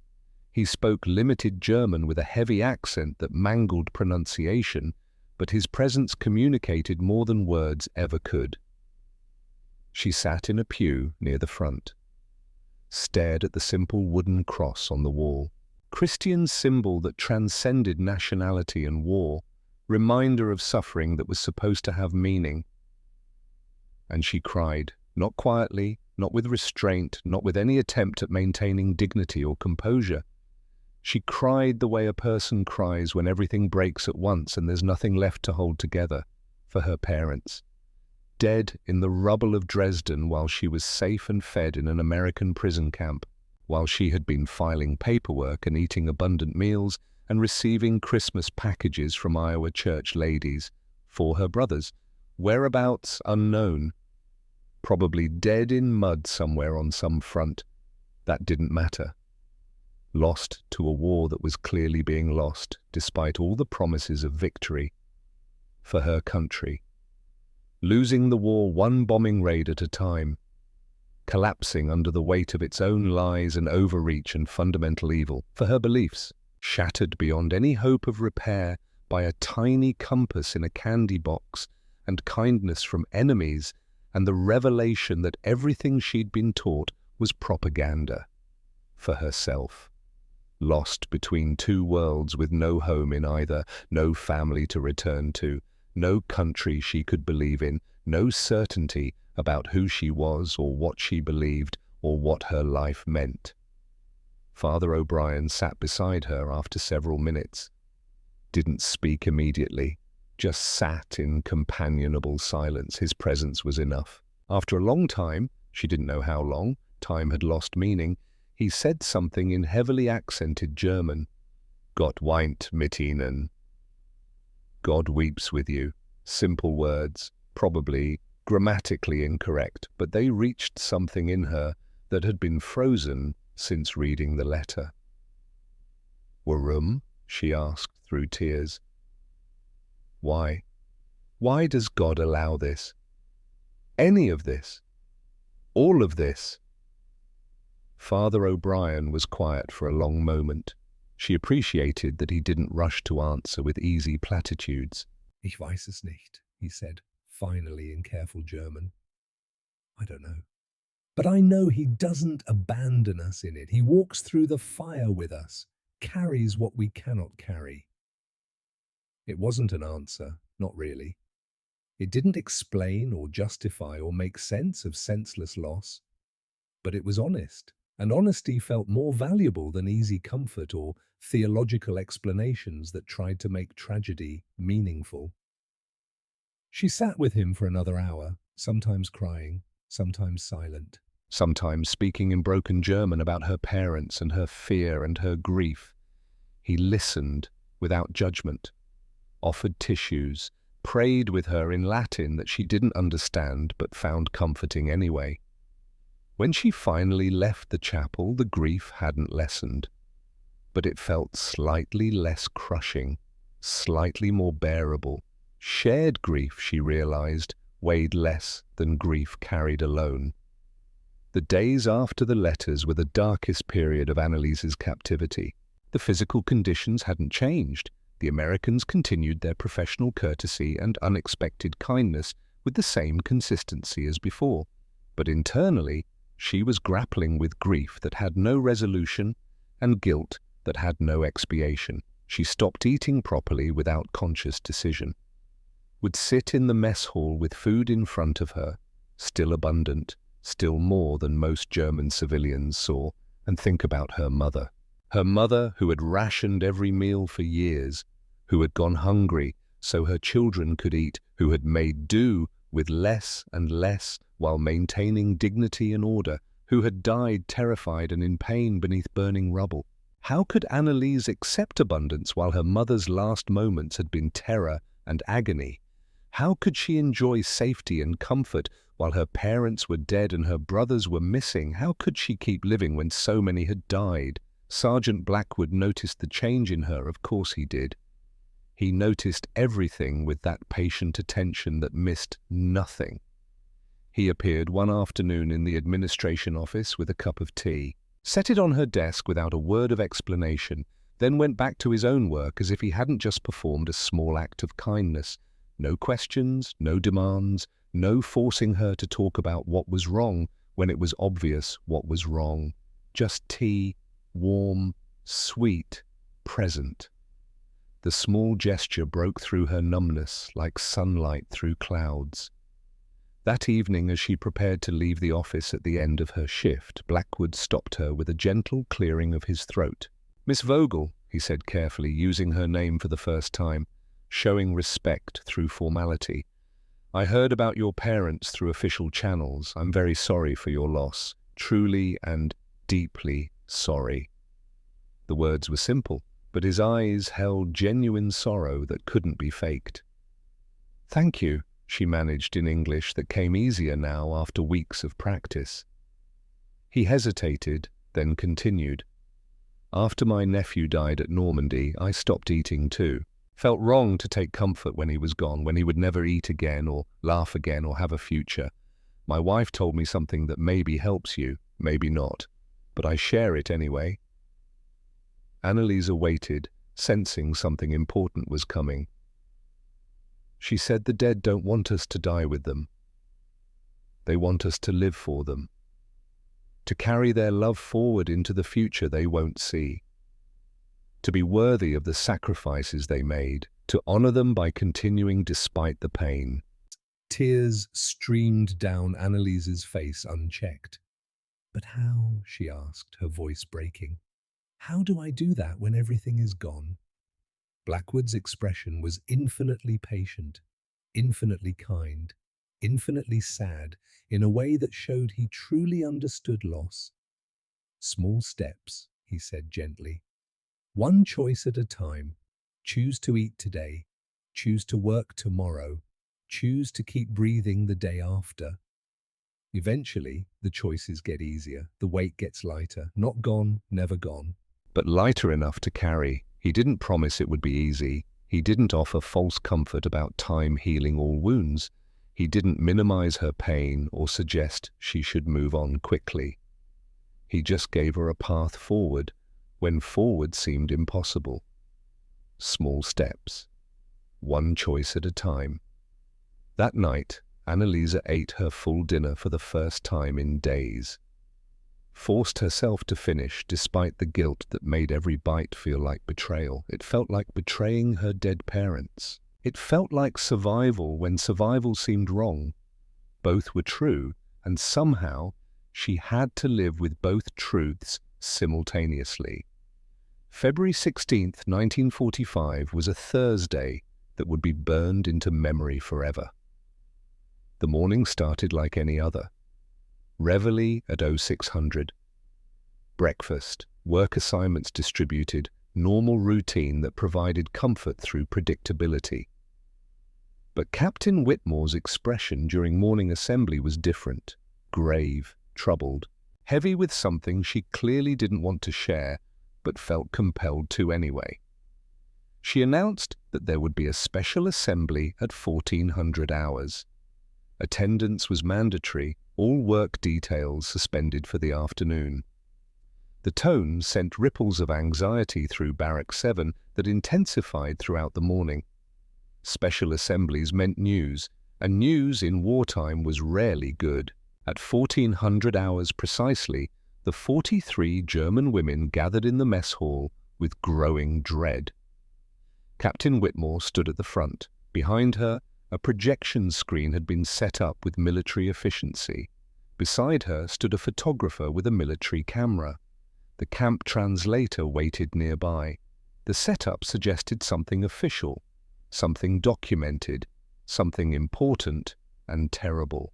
Whitmore's first words carried weight that pressed down on the room like physical force. "What you are about to see are documentary photographs, evidence, taken by American and British military photographers as Allied forces liberate concentration camps throughout Germany and Poland." Concentration camps. Annalisa had heard rumors, whispers, stories dismissed as enemy propaganda designed to demoralize German civilians and soldiers. Work camps for criminals and political prisoners, she'd been told, nothing more. Labor camps that were harsh but necessary for security. She had believed it because believing otherwise was impossible. The first photograph appeared on the screen. Iron gates. The words Arbeit macht frei welded into the metal. Work makes you free. a slogan that promised liberation through labor. The second photograph replaced it without ceremony. Bodies, human bodies, emaciated beyond anything she had ever imagined possible, skeletal, reduced to skin, stretched over bone, piled like cordwood, stacked like objects rather than people. Hundreds of them, thousands of them. Annaliese's mind refused to process what her eyes were seeing. This couldn't be real. This couldn't be Germany. This couldn't be what her government had done. The third photograph. Survivors, if that word even applied. Walking skeletons with eyes that had witnessed hell and somehow survived it. Striped uniforms hanging from frames that barely supported life. Numbers tattooed on arms. Humanity reduced to inventory. The fourth photograph. Gas chambers, industrial, efficient, designed specifically for mass death with German engineering precision. The fifth photograph, crematoria, ovens for burning bodies by the hundreds, by the thousands, by the tens of thousands, industrial murder at a scale that defied comprehension. The sixth photograph, mountains of personal belongings sorted with German efficiency, shoes, thousands upon thousands of shoes, each pair worn by a person with a name, a family, a life, dreams, hope, glasses, piles of glasses that people needed to see the world before their world ended in gas and fire, suitcases, carefully labeled with names and addresses of people who believed they were being relocated when they were actually being murdered. Human hair, tons of it, shaved from corpses and sorted by color for industrial use. The photographs kept coming, camp after camp after camp, Bergen-Belsen, Auschwitz, Dachau, Buchenwald, Treblinka, Sobibor, names that would echo through history as monuments to human evil. The scale was incomprehensible even as it was documented with photographic precision. This wasn't isolated incidents or wartime necessity or exaggerated propaganda. This was systematic, industrial, intentional, planned with German precision and executed with German efficiency. This was evil, pure, calculated, German evil perpetrated by her government in her name while she filed papers and believed she served a righteous cause. Anneliese heard someone vomiting, realized distantly it was Liesel, heard someone sobbing, realized it was Katrin, felt her own legs giving out, felt someone catch her before she hit the floor. Sergeant Blackwood's steady hands. Ich kann nicht, das ist nicht viel. Wir haben nicht, she stammered in German. I can't, this isn't, we didn't, but the photographs didn't lie. Photography couldn't fabricate this scale of horror, this many camps, this many bodies, this much documentation. It was real, all of it, and she had served the government that built it. Captain Whitmore's voice continued with relentless necessity. These camps existed throughout Germany and occupied territories for years. Millions of people were systematically murdered. Jews, Roma, political prisoners, homosexuals, disabled individuals, anyone deemed undesirable by the Reich you served. Millions. The number was too large to comprehend, too impossible to hold in human mind. These are not fabrications or propaganda. We have testimony from survivors, from liberating soldiers, from neutral Red Cross observers, from German guards who operated these camps. We have documentary evidence that will be presented at war crimes trials after the war ends. She paused. Let the weight settle like ash. I show you this not to punish you personally, not to assign individual guilt for crimes you may not have known about, but because you deserve truth. You served a government that built these death factories. You believed in a system that perpetrated genocide. You need to know what you were part of, whether you knew it or not, whether you participated directly or not. This is the truth of what the Reich really was beneath the propaganda and promises. The room spun. Anneliese stared at the screen showing mountains of shoes. Each pair had been worn by a person, a human being with a name, a family, a child who called them mother or father. Dreams for a future that never came. And the Reich, her Reich, the government she had sworn to serve, had murdered them with industrial efficiency, systematically, intentionally, with German precision turned toward extermination. She had filed papers for this government, managed supply records, coordinated personnel, believed she defended civilization, but her government had built factories of death. Her country had systematized murder on a scale that defied human comprehension. Her people, her educated, cultured, civilized people, had done this. The meeting ended, but Annalisa couldn't move. The women filed out in silence. No one spoke because what words existed for this? She sat frozen, staring at the blank screen, seeing the photographs in her mind on endless repeat. Sergeant Blackwood crouched beside her chair, put a hand on her shoulder. "Come on, Miss Vogel, let's get you back to the barracks. You need to sit down properly, process this with the others." She let him guide her out like a child. Her legs moved without conscious thought, back to Barrack 7, where 42 other women were processing the same impossible horror. She sat on her bunk, stared at nothing. Everything she had believed, everything she had served, everything she had been, built on a foundation of monstrous evil that defied comprehension. She had filed papers, transmitted orders, managed supply chains for a military system. Had her work enabled this? Had the documents she processed sent people to these death camps? Had her efficient administration helped the machinery of genocide function smoothly?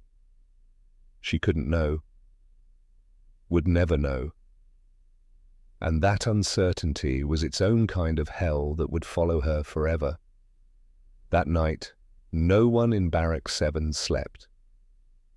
The women sat in small groups, speaking in hushed German that rose and fell like waves, trying to process the impossible with inadequate language. "It can't all be real," Ingrid insisted desperately, her certainty crumbling visibly. "Some must be fabricated, exaggerated by the Allies for propaganda purposes, to justify their invasion and make us accept defeat." But the photographs didn't exaggerate. You couldn't exaggerate mountains of corpses and industrial crematoria. You couldn't fake that many camps with that much consistent documentation. You couldn't create that scale of fabrication across multiple Allied armies and neutral observers. It was real, all of it. Katrin spoke with the careful precision of someone whose rationality was crumbling under impossible weight. "I was a teacher. I taught children to love Germany, to be proud of our culture and history and achievements, to believe in our superiority and destiny. What did I teach them to love? What poison did I put in their minds?" Frida stared at her hands, nurses' hands trained to heal. "I healed soldiers so they could return to duty, return to fight. Did they go to these camps after I healed them? Did I help them murder by making them healthy enough to kill?" Greta's analytical mind had found no framework large enough to contain this horror. My communications work connected the entire military network, transmitted orders across occupied territories. How many of those orders sent people to the camps? What did my efficiency enable? Young Liesel just cried with the rawness of 19 years old, confronting evil beyond her capacity to process. "My father worked in a factory making ball bearings. He thought he was supporting our defense. He died never knowing those bearings went into the machinery of death, never knowing his labor supported genocide." Annalisa sat apart from them all, the crackerjack compass in one hand that had shown her American truth, the photograph of her dead parents in the other hand that reminded her of everything lost. Two truths that couldn't coexist but had to anyway. Her parents had been good people, kind, decent, educated, cultured. They had raised her with values and morality and belief in civilization. But they had lived in a country that built factories of death. They had supported a government that perpetrated genocide. They had been complicit through silence and acceptance and failure to question. And so was she, whether she knew or not, whether she participated directly or not, whether she believed she served righteousness or not. The victims were equally dead either way. That was the truth the compass had pointed toward all along. She had served evil, not through malice, but through ignorance and propaganda and failure to question what she was told. But the result was the same: millions dead, and she was part of the system that killed them. How did you live with that? How did you carry that guilt? How did you become anything other than what you had been when what you had been was unforgivable? Father O'Brien held daily counseling sessions for any prisoner who wanted to speak with him for the next 2 weeks. The chapel became a refuge filled with grief and questions and desperate searching for meaning in the meaningless. Annalisa went every day, sometimes speaking, sometimes sitting in silence, sometimes screaming at God for allowing this, sometimes begging for forgiveness she didn't deserve. One afternoon, a week after the photographs, Father O'Brien said something that cut through her despair, like light through darkness. God can forgive anything if we truly repent, but you must first forgive yourself for not knowing what you couldn't have known given the propaganda and censorship. Then you must commit to being better than you were, to standing against such evil if you ever encounter it again, to ensuring it never happens again through your choices and actions. How? Annalisa asked desperately. How do I forgive myself when millions are dead because of what my country did?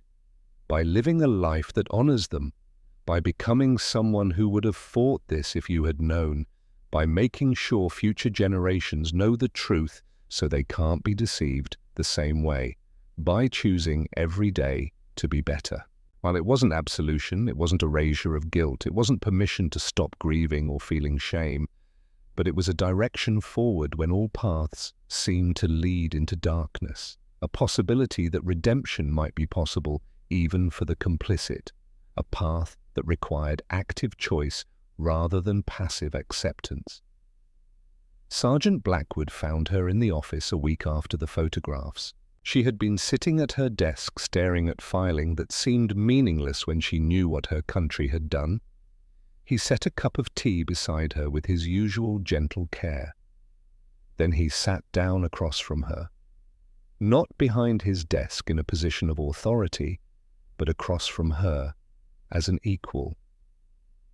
I saw something similar when we liberated towns in France, he said quietly. Not camps on this scale, but villages where the SS had been, mass graves, civilians executed, children murdered for partisan connections, the things they did to people. Annalisa flinched as if struck. I wanted to hate all Germans after that, he continued with brutal honesty. Wanted to see you all as monsters, as enemies who deserved whatever we did to you, as people beyond redemption or mercy.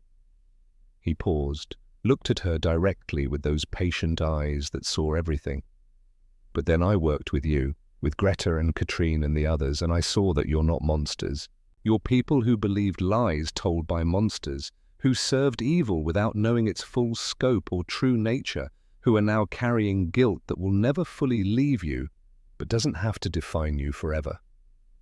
Tears streamed down her face in rivers. The question isn't whether you share some level of guilt, Blackwood said gently but firmly. You do. We all do when evil happens and we don't resist. Everyone who didn't question, everyone who looked away, everyone who believed the easy lies instead of asking hard questions, that guilt is real and appropriate. He leaned forward with intensity. But the question is, what will you do with that guilt? Will you let it crush you into nothing? Will you use it as an excuse to give up? Or will you let it transform you into someone who never looks away again, someone who questions authority, someone who stands against evil even when it's hard? Annalisa met his eyes through her tears. I don't know if I can be that person. You can, he said with absolute certainty that allowed no doubt. I've watched you for months now. You're stronger than you think. And you deserve the chance to prove it to yourself and the world.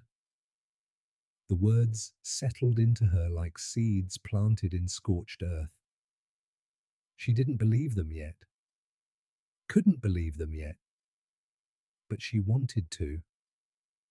And maybe wanting to believe was the first small step toward transformation. Small steps, daily choices.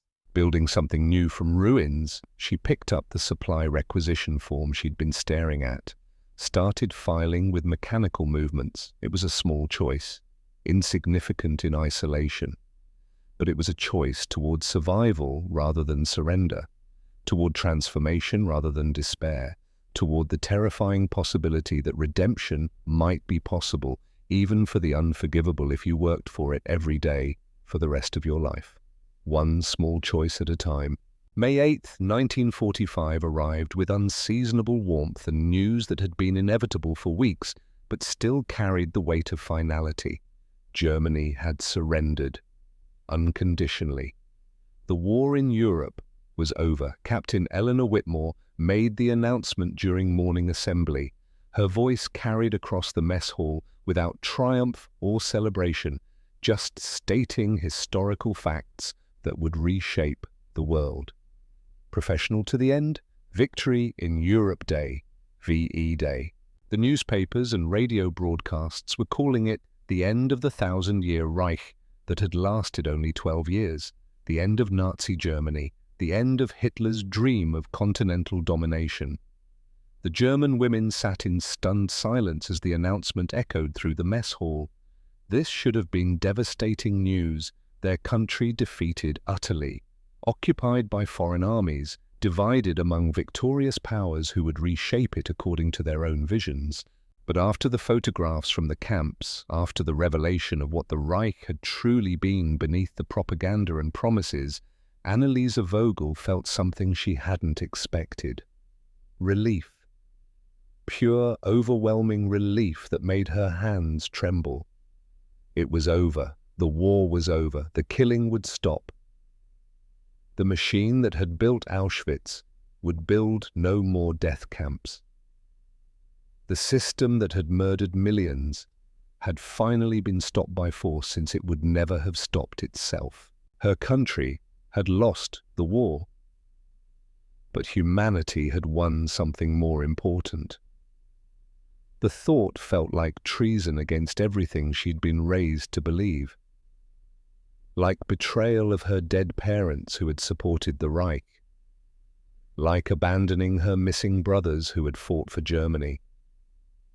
But the crackerjack compass on her footlocker pointed toward truth. And truth demanded honesty, even when honesty hurt. Germany deserved to lose this war, deserved to be defeated, deserved to face consequences for what it had done, and she was part of that Germany whether she liked it or not.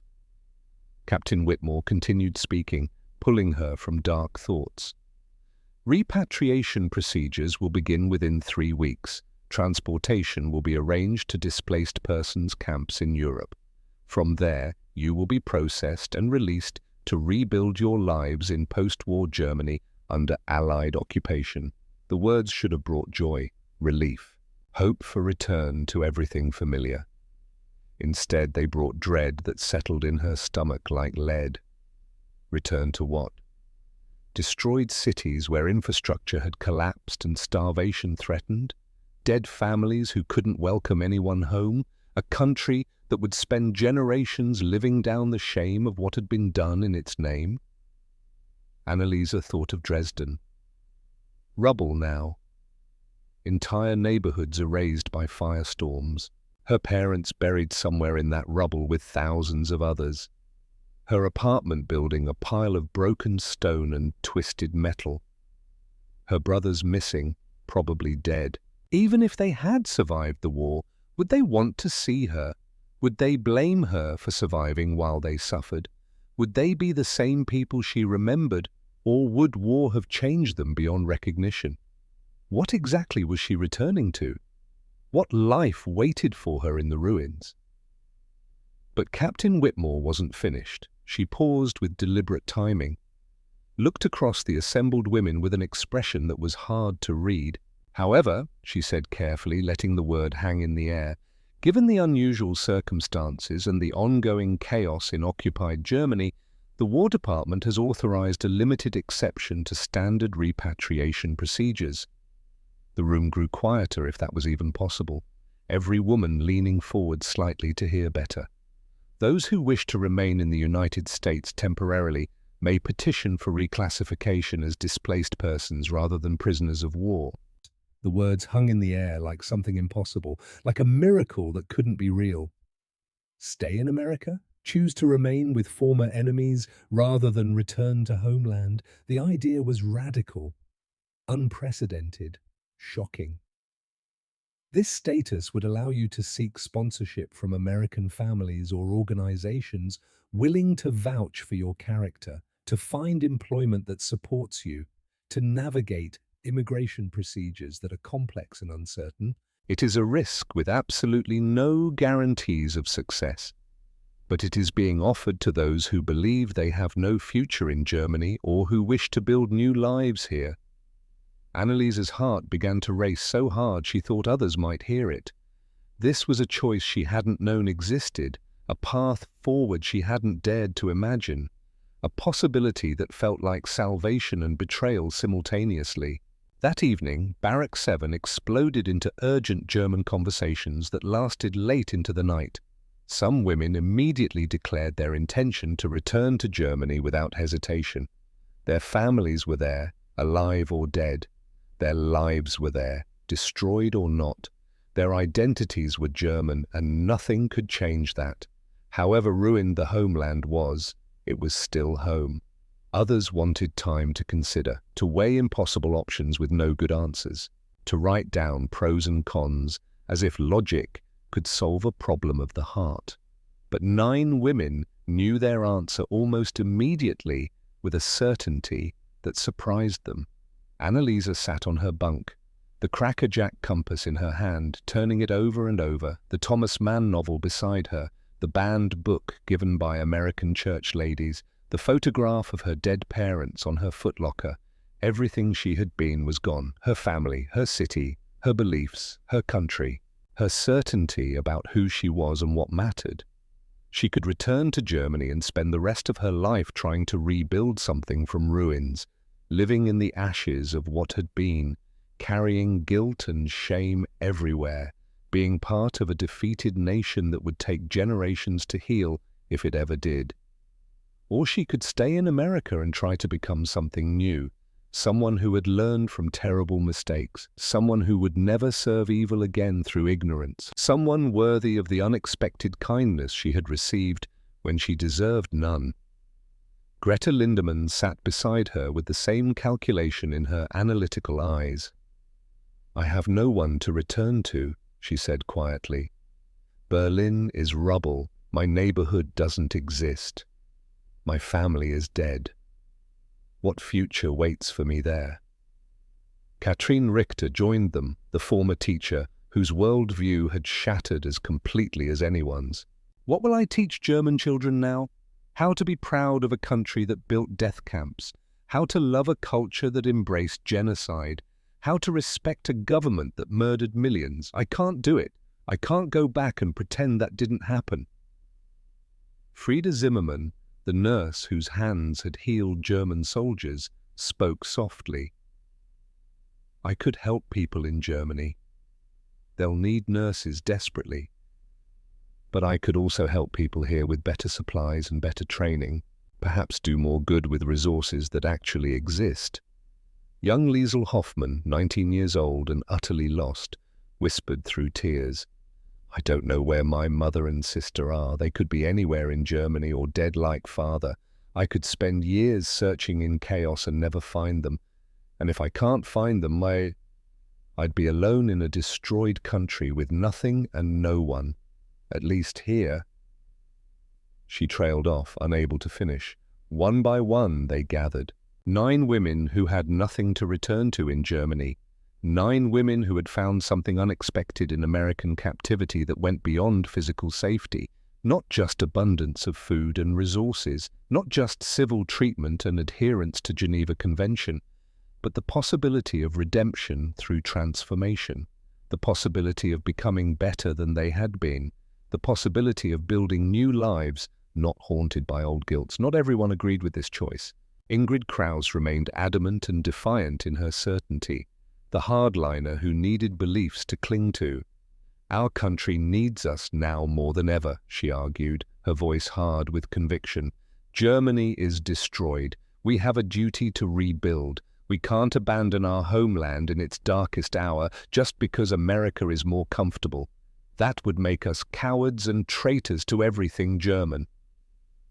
The words stung because they carried truth that couldn't be entirely dismissed. Germany did need rebuilding, did need hands to clear rubble and plant crops and teach children and nurse the wounded, hearts willing to face the shame and work towards something better. Souls brave enough to acknowledge what had been done and commit to never allowing it again. But Annalisa had faced the photographs of the camps with their mountains of shoes and bodies, had carried the weight of guilt for serving a genocidal regime even unknowingly, had felt her entire identity shatter like glass and reform into something new and uncertain. She couldn't go back to being German in the old way. Not yet, maybe not ever. That night she drafted a letter in careful English that had improved dramatically over 6 months. Greta helped with grammar and phrasing, Katrin suggested diplomatic language, Frida added touches of human appeal. The letter was addressed to Captain Whitmore and would be signed by 9 women whose fates were about to diverge from their comrades forever. Annalisa wrote in her careful European script, "Captain Whitmore, we respectfully request reclassification as displaced persons and permission to remain in the United States rather than return to Germany. We have nothing to return to in our homeland. Our families are dead or missing, our cities are destroyed beyond recognition. Our beliefs have been shattered by the revelation of our government's crimes against humanity. We discovered in American captivity values of human dignity, opportunity, and redemption that we wish to embrace fully and honestly. We wish to demonstrate through our actions and our lives that transformation is possible, that former enemies can become friends, that individuals can choose to be better than the systems that form them. We understand fully the difficulties we face. We accept the uncertainty of our futures. We know we may be rejected or fail, but we believe that choosing to stay and build new lives here is choosing hope over despair, future over past, possibility over certainty of failure. We humbly ask for the chance to prove ourselves worthy of this extraordinary opportunity that we know we do not deserve but desperately need. We thank you for your consideration." Respectfully submitted, Annalisa signed her name first. The pen trembled in her hand so badly the signature was barely legible. This was choosing exile, choosing to become someone without a country, someone between 2 worlds belonging fully to neither. But it was also choosing to live rather than merely survive, choosing to become rather than to remain, choosing transformation over stagnation. And after everything that had happened, that felt like the only choice worth making. Liesl Hoffmann signed second, her young hand shaking. Marguerite Lindemann signed third with analytical precision. Katrin Richter signed fourth in a teacher's careful script. Frida Zimmermann signed fifth with a nurse's steady hand. 4 others signed after them, each adding their names to a document that would change their lives forever. 9 signatures, 9 women choosing exile over return, 9 paths diverging from the other 34, 9 gambles on redemption. The letter created immediate controversy that spread beyond Camp Ellis. Within days, the story leaked to local newspapers hungry for human interest during the transition from war to peace. German prisoners requesting to stay with their captors rather than accept freedom to return home. Enemy personnel choosing American life over German homeland. Nazi auxiliaries seeking American redemption. The story spread quickly through Illinois and beyond, generating reactions that ranged from supportive to hostile across the spectrum of American opinion. Some Americans were deeply supportive, saw it as evidence of American values triumphing over Nazi ideology. proof that democracy and kindness could win hearts that force could only conquer. Others were intensely hostile, questioned whether enemy personnel should receive special consideration while American soldiers still fought in the Pacific, asked why Germans got opportunities when Americans suffered, demanded they be sent home to face the consequences of their country's actions. The Peoria Journal ran an editorial titled "Enemy Prisoners Seek American Dream" that was generally sympathetic. The Chicago Tribune published a more skeptical piece questioning whether former Nazi personnel deserved compassion or should face collective punishment. Local radio stations hosted debates with callers expressing passionate opinions on both sides. Religious organizations were among the first to step forward with concrete support. Father O'Brien contacted the Catholic Diocese of Peoria and began organizing potential sponsors among parish families. The Riverside Lutheran Church in Davenport, the same congregation that had sent Christmas packages, offered to sponsor two of the women's sight unseen, Faith in Action. And in Cedar Rapids, Iowa, a family named Henderson contacted Captain Whitmore directly. Mrs. Eleanor Henderson, school teacher, the same woman who had sent the Thomas Mann novel to Annalise in the Christmas package. She offered to sponsor personally the girl who had received her book, based solely on faith that redemption was possible for anyone willing to work for it, based on Christian belief that mercy mattered more than revenge, based on American ideals that anyone could become American if they embraced the values, sight unseen, personal risk accepted, future uncertain, but offered anyway because some things mattered more than safety or certainty. The debate in Barrack 7 grew more intense as June approached and the departure date solidified. Ingrid Krause confronted Annalisa one final time in what became a defining conversation. The two women stood facing each other in the narrow space between bunks, representing two different paths forward from the same terrible past. "You're abandoning our country when it needs us most," Ingrid said, her voice bitter, but also hurt, also afraid. "History will remember you as traitors who chose comfort over duty, cowards who ran from responsibility." Annalisa met her eyes steadily without flinching. 6 months ago she would have agreed, would have seen staying as betrayal, but she had changed in ways that couldn't be undone. "Perhaps history will remember us that way," she said, quietly but firmly. "Or perhaps history will remember us as those who chose to build bridges instead of walls. You'll rebuild Germany with your hands and your courage. I'll try to rebuild Germany's reputation with my life and my choices. Both paths serve our country, just differently." Ingrid's expression wavered.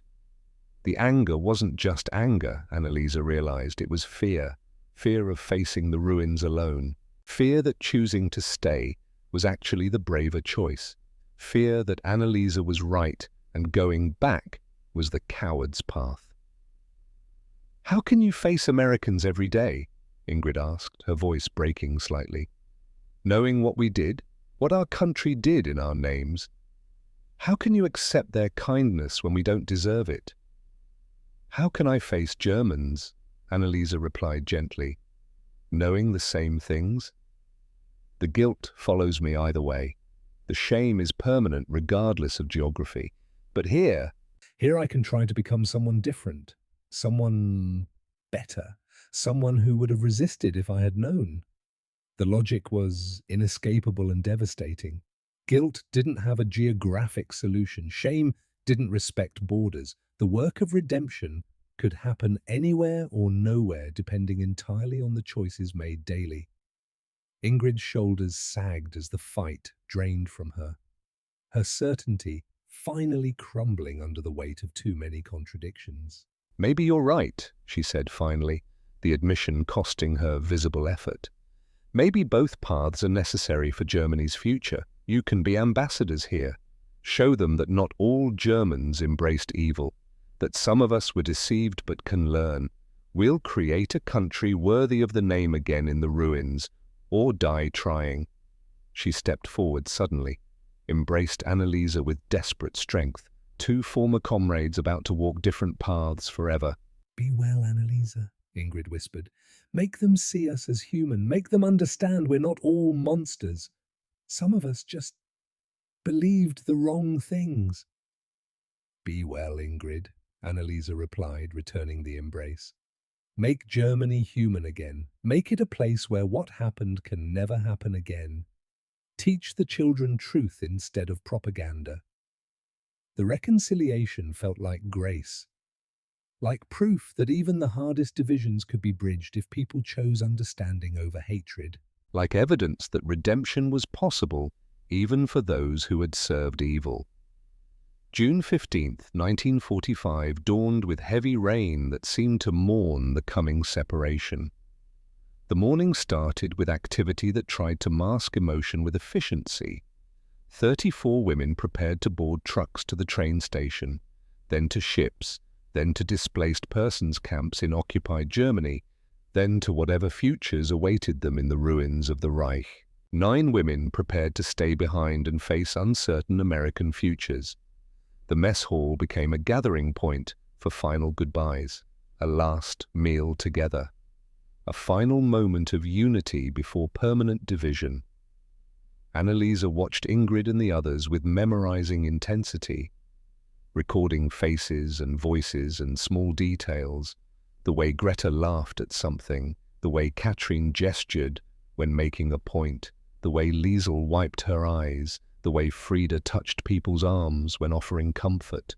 These women had shared 6 months of transformation, from enemies to prisoners to something more complicated and profound, sisters in grief and guilt and terrible knowledge.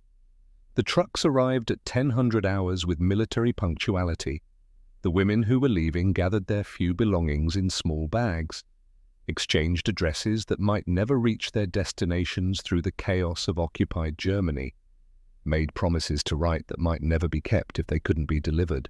Ingrid embraced each of the 9 staying women individually. When she reached Annalisa, she held her longest. "Don't forget who you are," she whispered fiercely. "You're German, even if you live in America. That can't be erased." "I'm trying to become who I should have been," Annalisa replied quietly. "Someone who questions, someone who resists evil, someone worthy of the second chance I'm being given." "Then be that person," Ingrid said, "for all of us."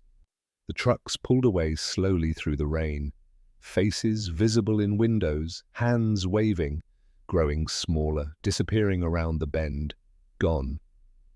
The 9 who remained stood in the rain watching until there was nothing left to see, feeling the weight of their choice settle onto their shoulders like a physical burden. They were no longer prisoners of war. They were displaced persons. People without a country, people without a clear future, people who had chosen hope despite having every reason for despair. Captain Whitmore approached with characteristic directness, handed each of them official paperwork in folders. "Your sponsors will arrive this afternoon to collect you. You'll be released into their custody. From this moment forward, you are their responsibility, legally and practically, and they are choosing to take that responsibility willingly despite the risks and social consequences." She paused, looked at each of them with an expression that mixed respect and warning. "Make them proud," she said quietly but firmly. "Prove that mercy is stronger than hatred. Prove that people can change fundamentally. Prove that we were right to offer you this chance when others said we were wrong. The eyes of America will be watching. Don't waste this opportunity." The weight of that expectation was enormous and terrifying, but Annalisa had carried the weight of guilt for months, had carried grief and shame and the knowledge of what her country had done. This was different weight. This was the weight of possibility instead of only burden, the weight of future instead of only past, the weight of hope instead of only despair. And somehow, impossibly, that weight felt lighter. Sergeant Theodore Blackwood appeared at 1400 hours in civilian clothes, not the uniform Annalise had seen him wear every day for 6 months. Regular civilian clothes that made him look softer somehow, more approachable, more human. A woman walked beside him, blonde hair graying at the temples, kind face with laugh lines around the eyes. His wife, Sarah Blackwood. They approached Annalisa together while she stood uncertainly with her small bag of belongings. Her heart pounded so hard she thought it might be visible through her shirt. Blackwood smiled, that patient smile she had come to know so well. "Miss Vogel," he said formally, using her name with respect. "This is my wife, Sarah. We'd like to offer you sponsorship if you'll accept it, if you'll trust us." Annalisa stared, unable to process the words into meaning. Sarah Blackwood stepped forward with maternal warmth that radiated like heat. "We have a room prepared in our home in Cedar Rapids. Our daughters are excited to meet you and help you adjust. We've arranged a job interview at the public library for next week. They need someone who reads German to catalogue some donated collections. And we've enrolled you in English classes at the community centre to improve your language skills." She took Annalisa's hands in her own with gentle firmness. "We know this is frightening. We know you've lost everything and are facing an uncertain future. But you don't have to face it alone. We want to help, if you'll let us, if you'll trust us." Annalisa felt tears streaming down her face in rivers. "Why?" she whispered, her voice breaking. "I'm your enemy. My country killed your nephew, murdered millions, destroyed half of Europe. Why would you do this for someone like me?" Blackwood's expression grew serious and thoughtful. He took a moment before answering, choosing words carefully. "Because my nephew, Thomas, died fighting tyranny and evil. Fighting for the idea that people deserve dignity and freedom and second chances, that everyone has value regardless of where they're born. If I let hatred win after his sacrifice, if I refuse mercy to those who need it, then what did he die for? What did his life mean?" He paused, meeting her eyes with unwavering directness. "You were my enemy." Past tense. "But I've worked with you for 6 months. I've seen your transformation from believer to questioner. I've watched you wrestle with guilt that would crush most people into nothing. I've seen you choose to keep going every day, even when giving up would be easier. That takes real strength." His voice grew gentler, but no less firm. "War made you an enemy, but peace makes you something else. Something better if you choose to be, and I see my daughters in you, young women trying to navigate an impossible world, making mistakes, learning, growing, deserving the chance to become who they're meant to be." Sarah Blackwood spoke softly, adding her voice. "We have room in our home for you, room in our hearts if you'll accept it, and if you'll trust us despite everything, room in our family, not as a servant or dependent, but as a daughter who needs parents after losing hers."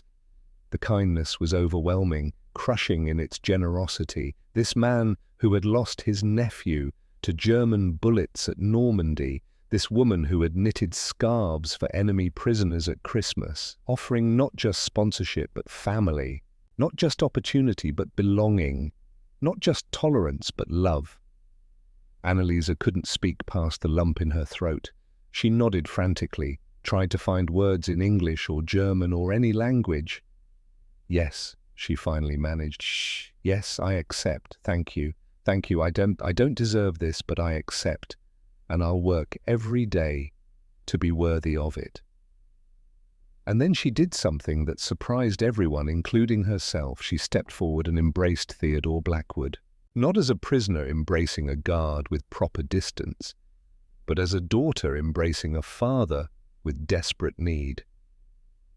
"Papa Blackwood," she whispered against his shoulder, the name coming naturally, feeling right in a way that transcended logic. "Thank you for seeing me as human when I didn't deserve it." He held her gently, patting her back the way fathers do. "Welcome home, Anna," he said, using the American version of her name for the first time, making it official. "Welcome home, daughter. Your new life starts now." The lecture hall at the University of Iowa was packed beyond capacity. Students filled every seat. Faculty lined the walls. Local community members stood in the back, all gathered to hear a guest speaker on post-war reconciliation and the immigrant experience. At the podium stood Annalisa Vogel Whitmore, 48 years old now, with hair graying gracefully at the temples, lines around her eyes that spoke of both sorrow lived through and laughter earned, wearing a simple blue dress that matched her eyes. She had married an American veteran in 1952. Thomas Whitmore, a kind man who had fought in the Pacific Theater and returned home believing deeply in second chances and redemption through choice. They had 2 children together, Michael, 15, a serious boy who wanted to be a history teacher, Sarah, 13, named for Sarah Blackwood, a girl who loved books and languages and asked difficult questions, American kids who grew up knowing their mother's story but never knowing war, growing up with the luxury of peace their parents' generation had fought to secure. On the podium beside her, notes, sat a tiny red compass. The Crackerjack compass. 24 years old now, paint chipped further, but still functional, still pointing north with perfect accuracy. She began her lecture the way she always did when speaking about her experiences, by holding up the compass for everyone to see. This compass was given to me in a box of candy by an American sergeant who was simply sharing his afternoon snack during a work break. He had no idea that this simple gesture would shatter my entire worldview and change the course of my life forever. The audience leaned forward with collective focus. I came to America as a prisoner of war in November 1944. I was 24 years old, the same age as many of you students. I had been raised to believe specific things about Americans that turned out to be propaganda designed to make me fear and hate you. She paused deliberately, let the words land. I believed Americans were barbaric and cruel, that you were greedy and weak, that your democracy was a lie-hiding tyranny, that your abundance was propaganda while you secretly starved, that your industrial power was fiction while your economy collapsed. Someone in the audience shifted, papers rustled, everyone utterly focused. On December 5th, 1944, Sergeant Theodore Blackwood, who became my American father, gave me a box of Crackerjack without ceremony or agenda. Inside, among the candied popcorn, I found this compass. A toy, a manufactured metal toy given away free with candy during wartime when metal was supposedly precious. She turned the compass over in her fingers, the familiar gesture comforting. In Germany, we were rationing every gram of metal for bullets and weapons, yet America was putting compasses in candy boxes for children. That contradiction created a crack in my certainty about everything I had been taught, and through that crack, truth began to seep in like light into darkness. The lecture continued for an hour, carefully prepared testimony about transformation and redemption, about arriving at Camp Ellis expecting cruelty and finding patient kindness, about abundant meals that contradicted years of propaganda about American poverty, about Christmas packages from Iowa church ladies who prayed for her safe return to a country actively fighting theirs, about letters from home announcing her parents' deaths in Allied bombing raids, about photographs from liberated concentration camps that destroyed everything she thought she knew about her homeland, about the impossible choice between returning to ruins or staying to rebuild herself, about the Blackwood family offering not just sponsorship, but genuine family. Papa Blackwood taught me something crucial that I want you all to understand, she said near the end, her voice thick with emotion that 24 years hadn't diminished. He taught me that enemies are just people who don't know each other yet, that hatred is a choice we make, that compassion is also a choice, and that only one of those choices builds futures worth living in. She held up the compass again with reverence. This pointed me toward truth when I was lost in lies. America gave me the freedom to follow that direction. to discover who I could become rather than being trapped forever by who I had been at 24, to transform from enemy to citizen through daily choices over many years. Her voice strengthened with conviction earned through living. That is the true power of this country that I've come to love as deeply as the Germany I was born in. Not military might, though you have that, not economic strength, though you have that too, but the capacity to offer second chances to those willing to earn them, to see humanity even in enemies, to choose mercy over vengeance when revenge would be easier and feel more satisfying. The audience erupted in sustained applause that lasted several minutes, but Annaliese's attention was drawn immediately to the back of the lecture hall. An older man stood there leaning slightly on a cane, 65 years old, grey hair. Those same patient eyes she remembered from 24 years ago. Theodore Blackwood. Retired now after a full career. Living quietly with Sarah in the same Cedar Rapids house where Annalise had first learned to be American. He had driven 2 hours to hear her speak despite his arthritis and Sarah's concerns about his health. Tears streamed down his weathered face unchecked. After the lecture ended and the crowd began to disperse, Annalise made her way through clusters of students asking questions, reached him finally. "Papa Blackwood," she said with all the warmth of 2 decades of chosen family. He opened his arms without words. She stepped into them like coming home. The same embrace as 24 years earlier in the rain. Father and chosen daughter, family built through choice rather than blood. "You did good, Anna," he whispered, his voice rough with emotion. "You did real good, made us proud every single day. I'm only here because you chose compassion when hatred would have been easier," she replied, her own voice breaking. "You saved my soul when I deserved nothing, gave me everything when I had nothing to offer in return. You saved yourself," he corrected gently but firmly. "I just held the door open.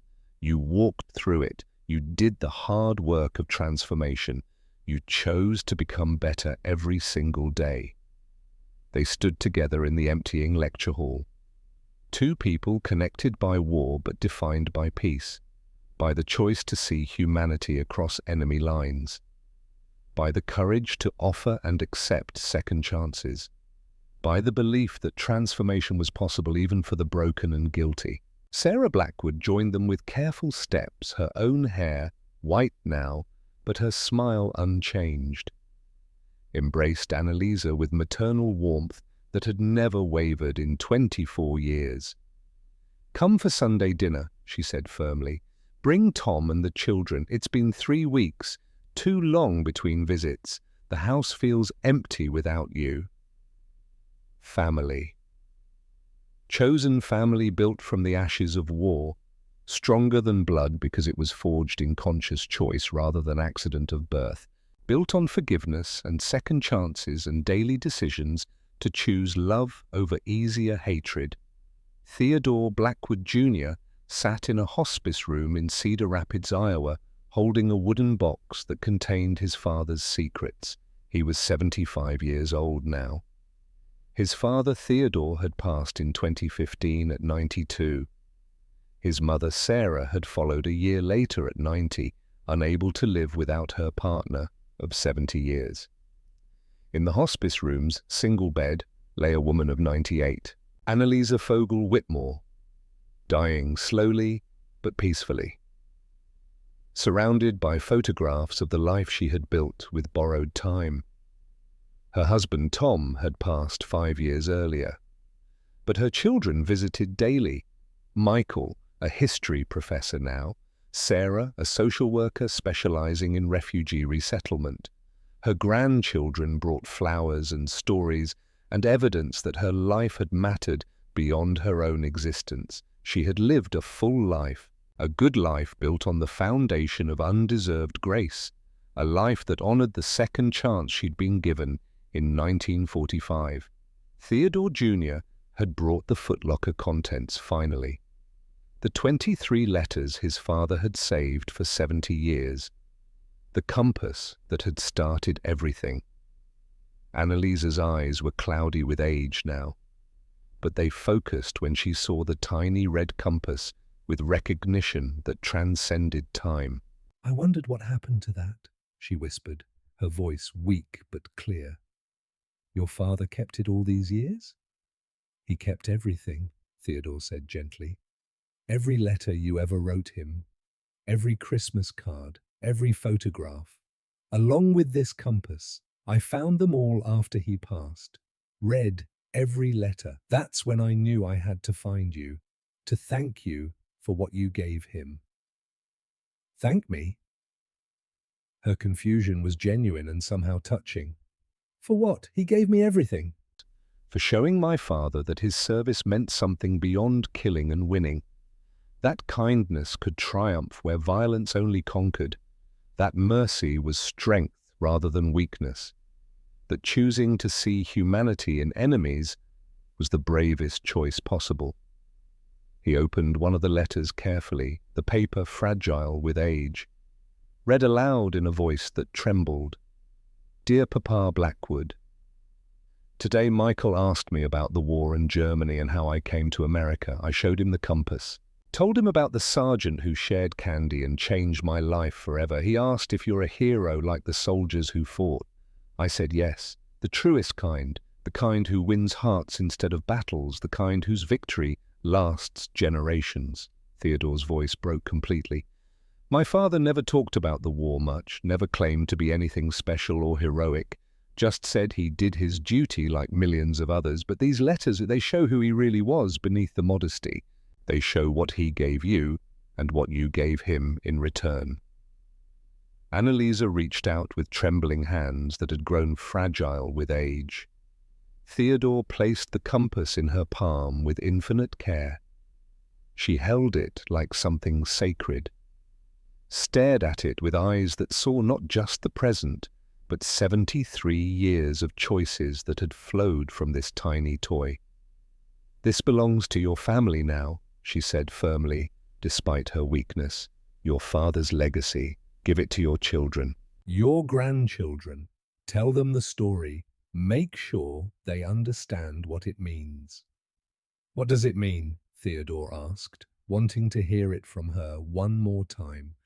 "It means that a tiny compass and a kind man proved that enemies can become family, that hatred is not destiny, that people can choose who they become regardless of who they've been, that walls can become bridges if we're brave enough to build them, that the future is made through small daily choices, not grand dramatic gestures." She pressed the compass back into his hands with fading strength. "Tell them to point themselves toward kindness, even when it's hard, especially when it's hard. Tell them that's what your father taught me. That's what saved my life. That's what made everything possible." Her eyes drifted closed, exhaustion claiming her. "Tell them their great-grandfather was the best man I ever knew besides my husband. Tell them he gave a German enemy a home and a future and a family. Tell them that's what America is supposed to mean." 3 days later, as dawn broke over Cedar Rapids with golden light, Annalisa Vogel Whitmore took her last breath. Her children held her hands on either side of the bed. Her grandchildren whispered prayers she had taught them. Her great-grandchildren were too young to understand, but felt the weight of the moment anyway.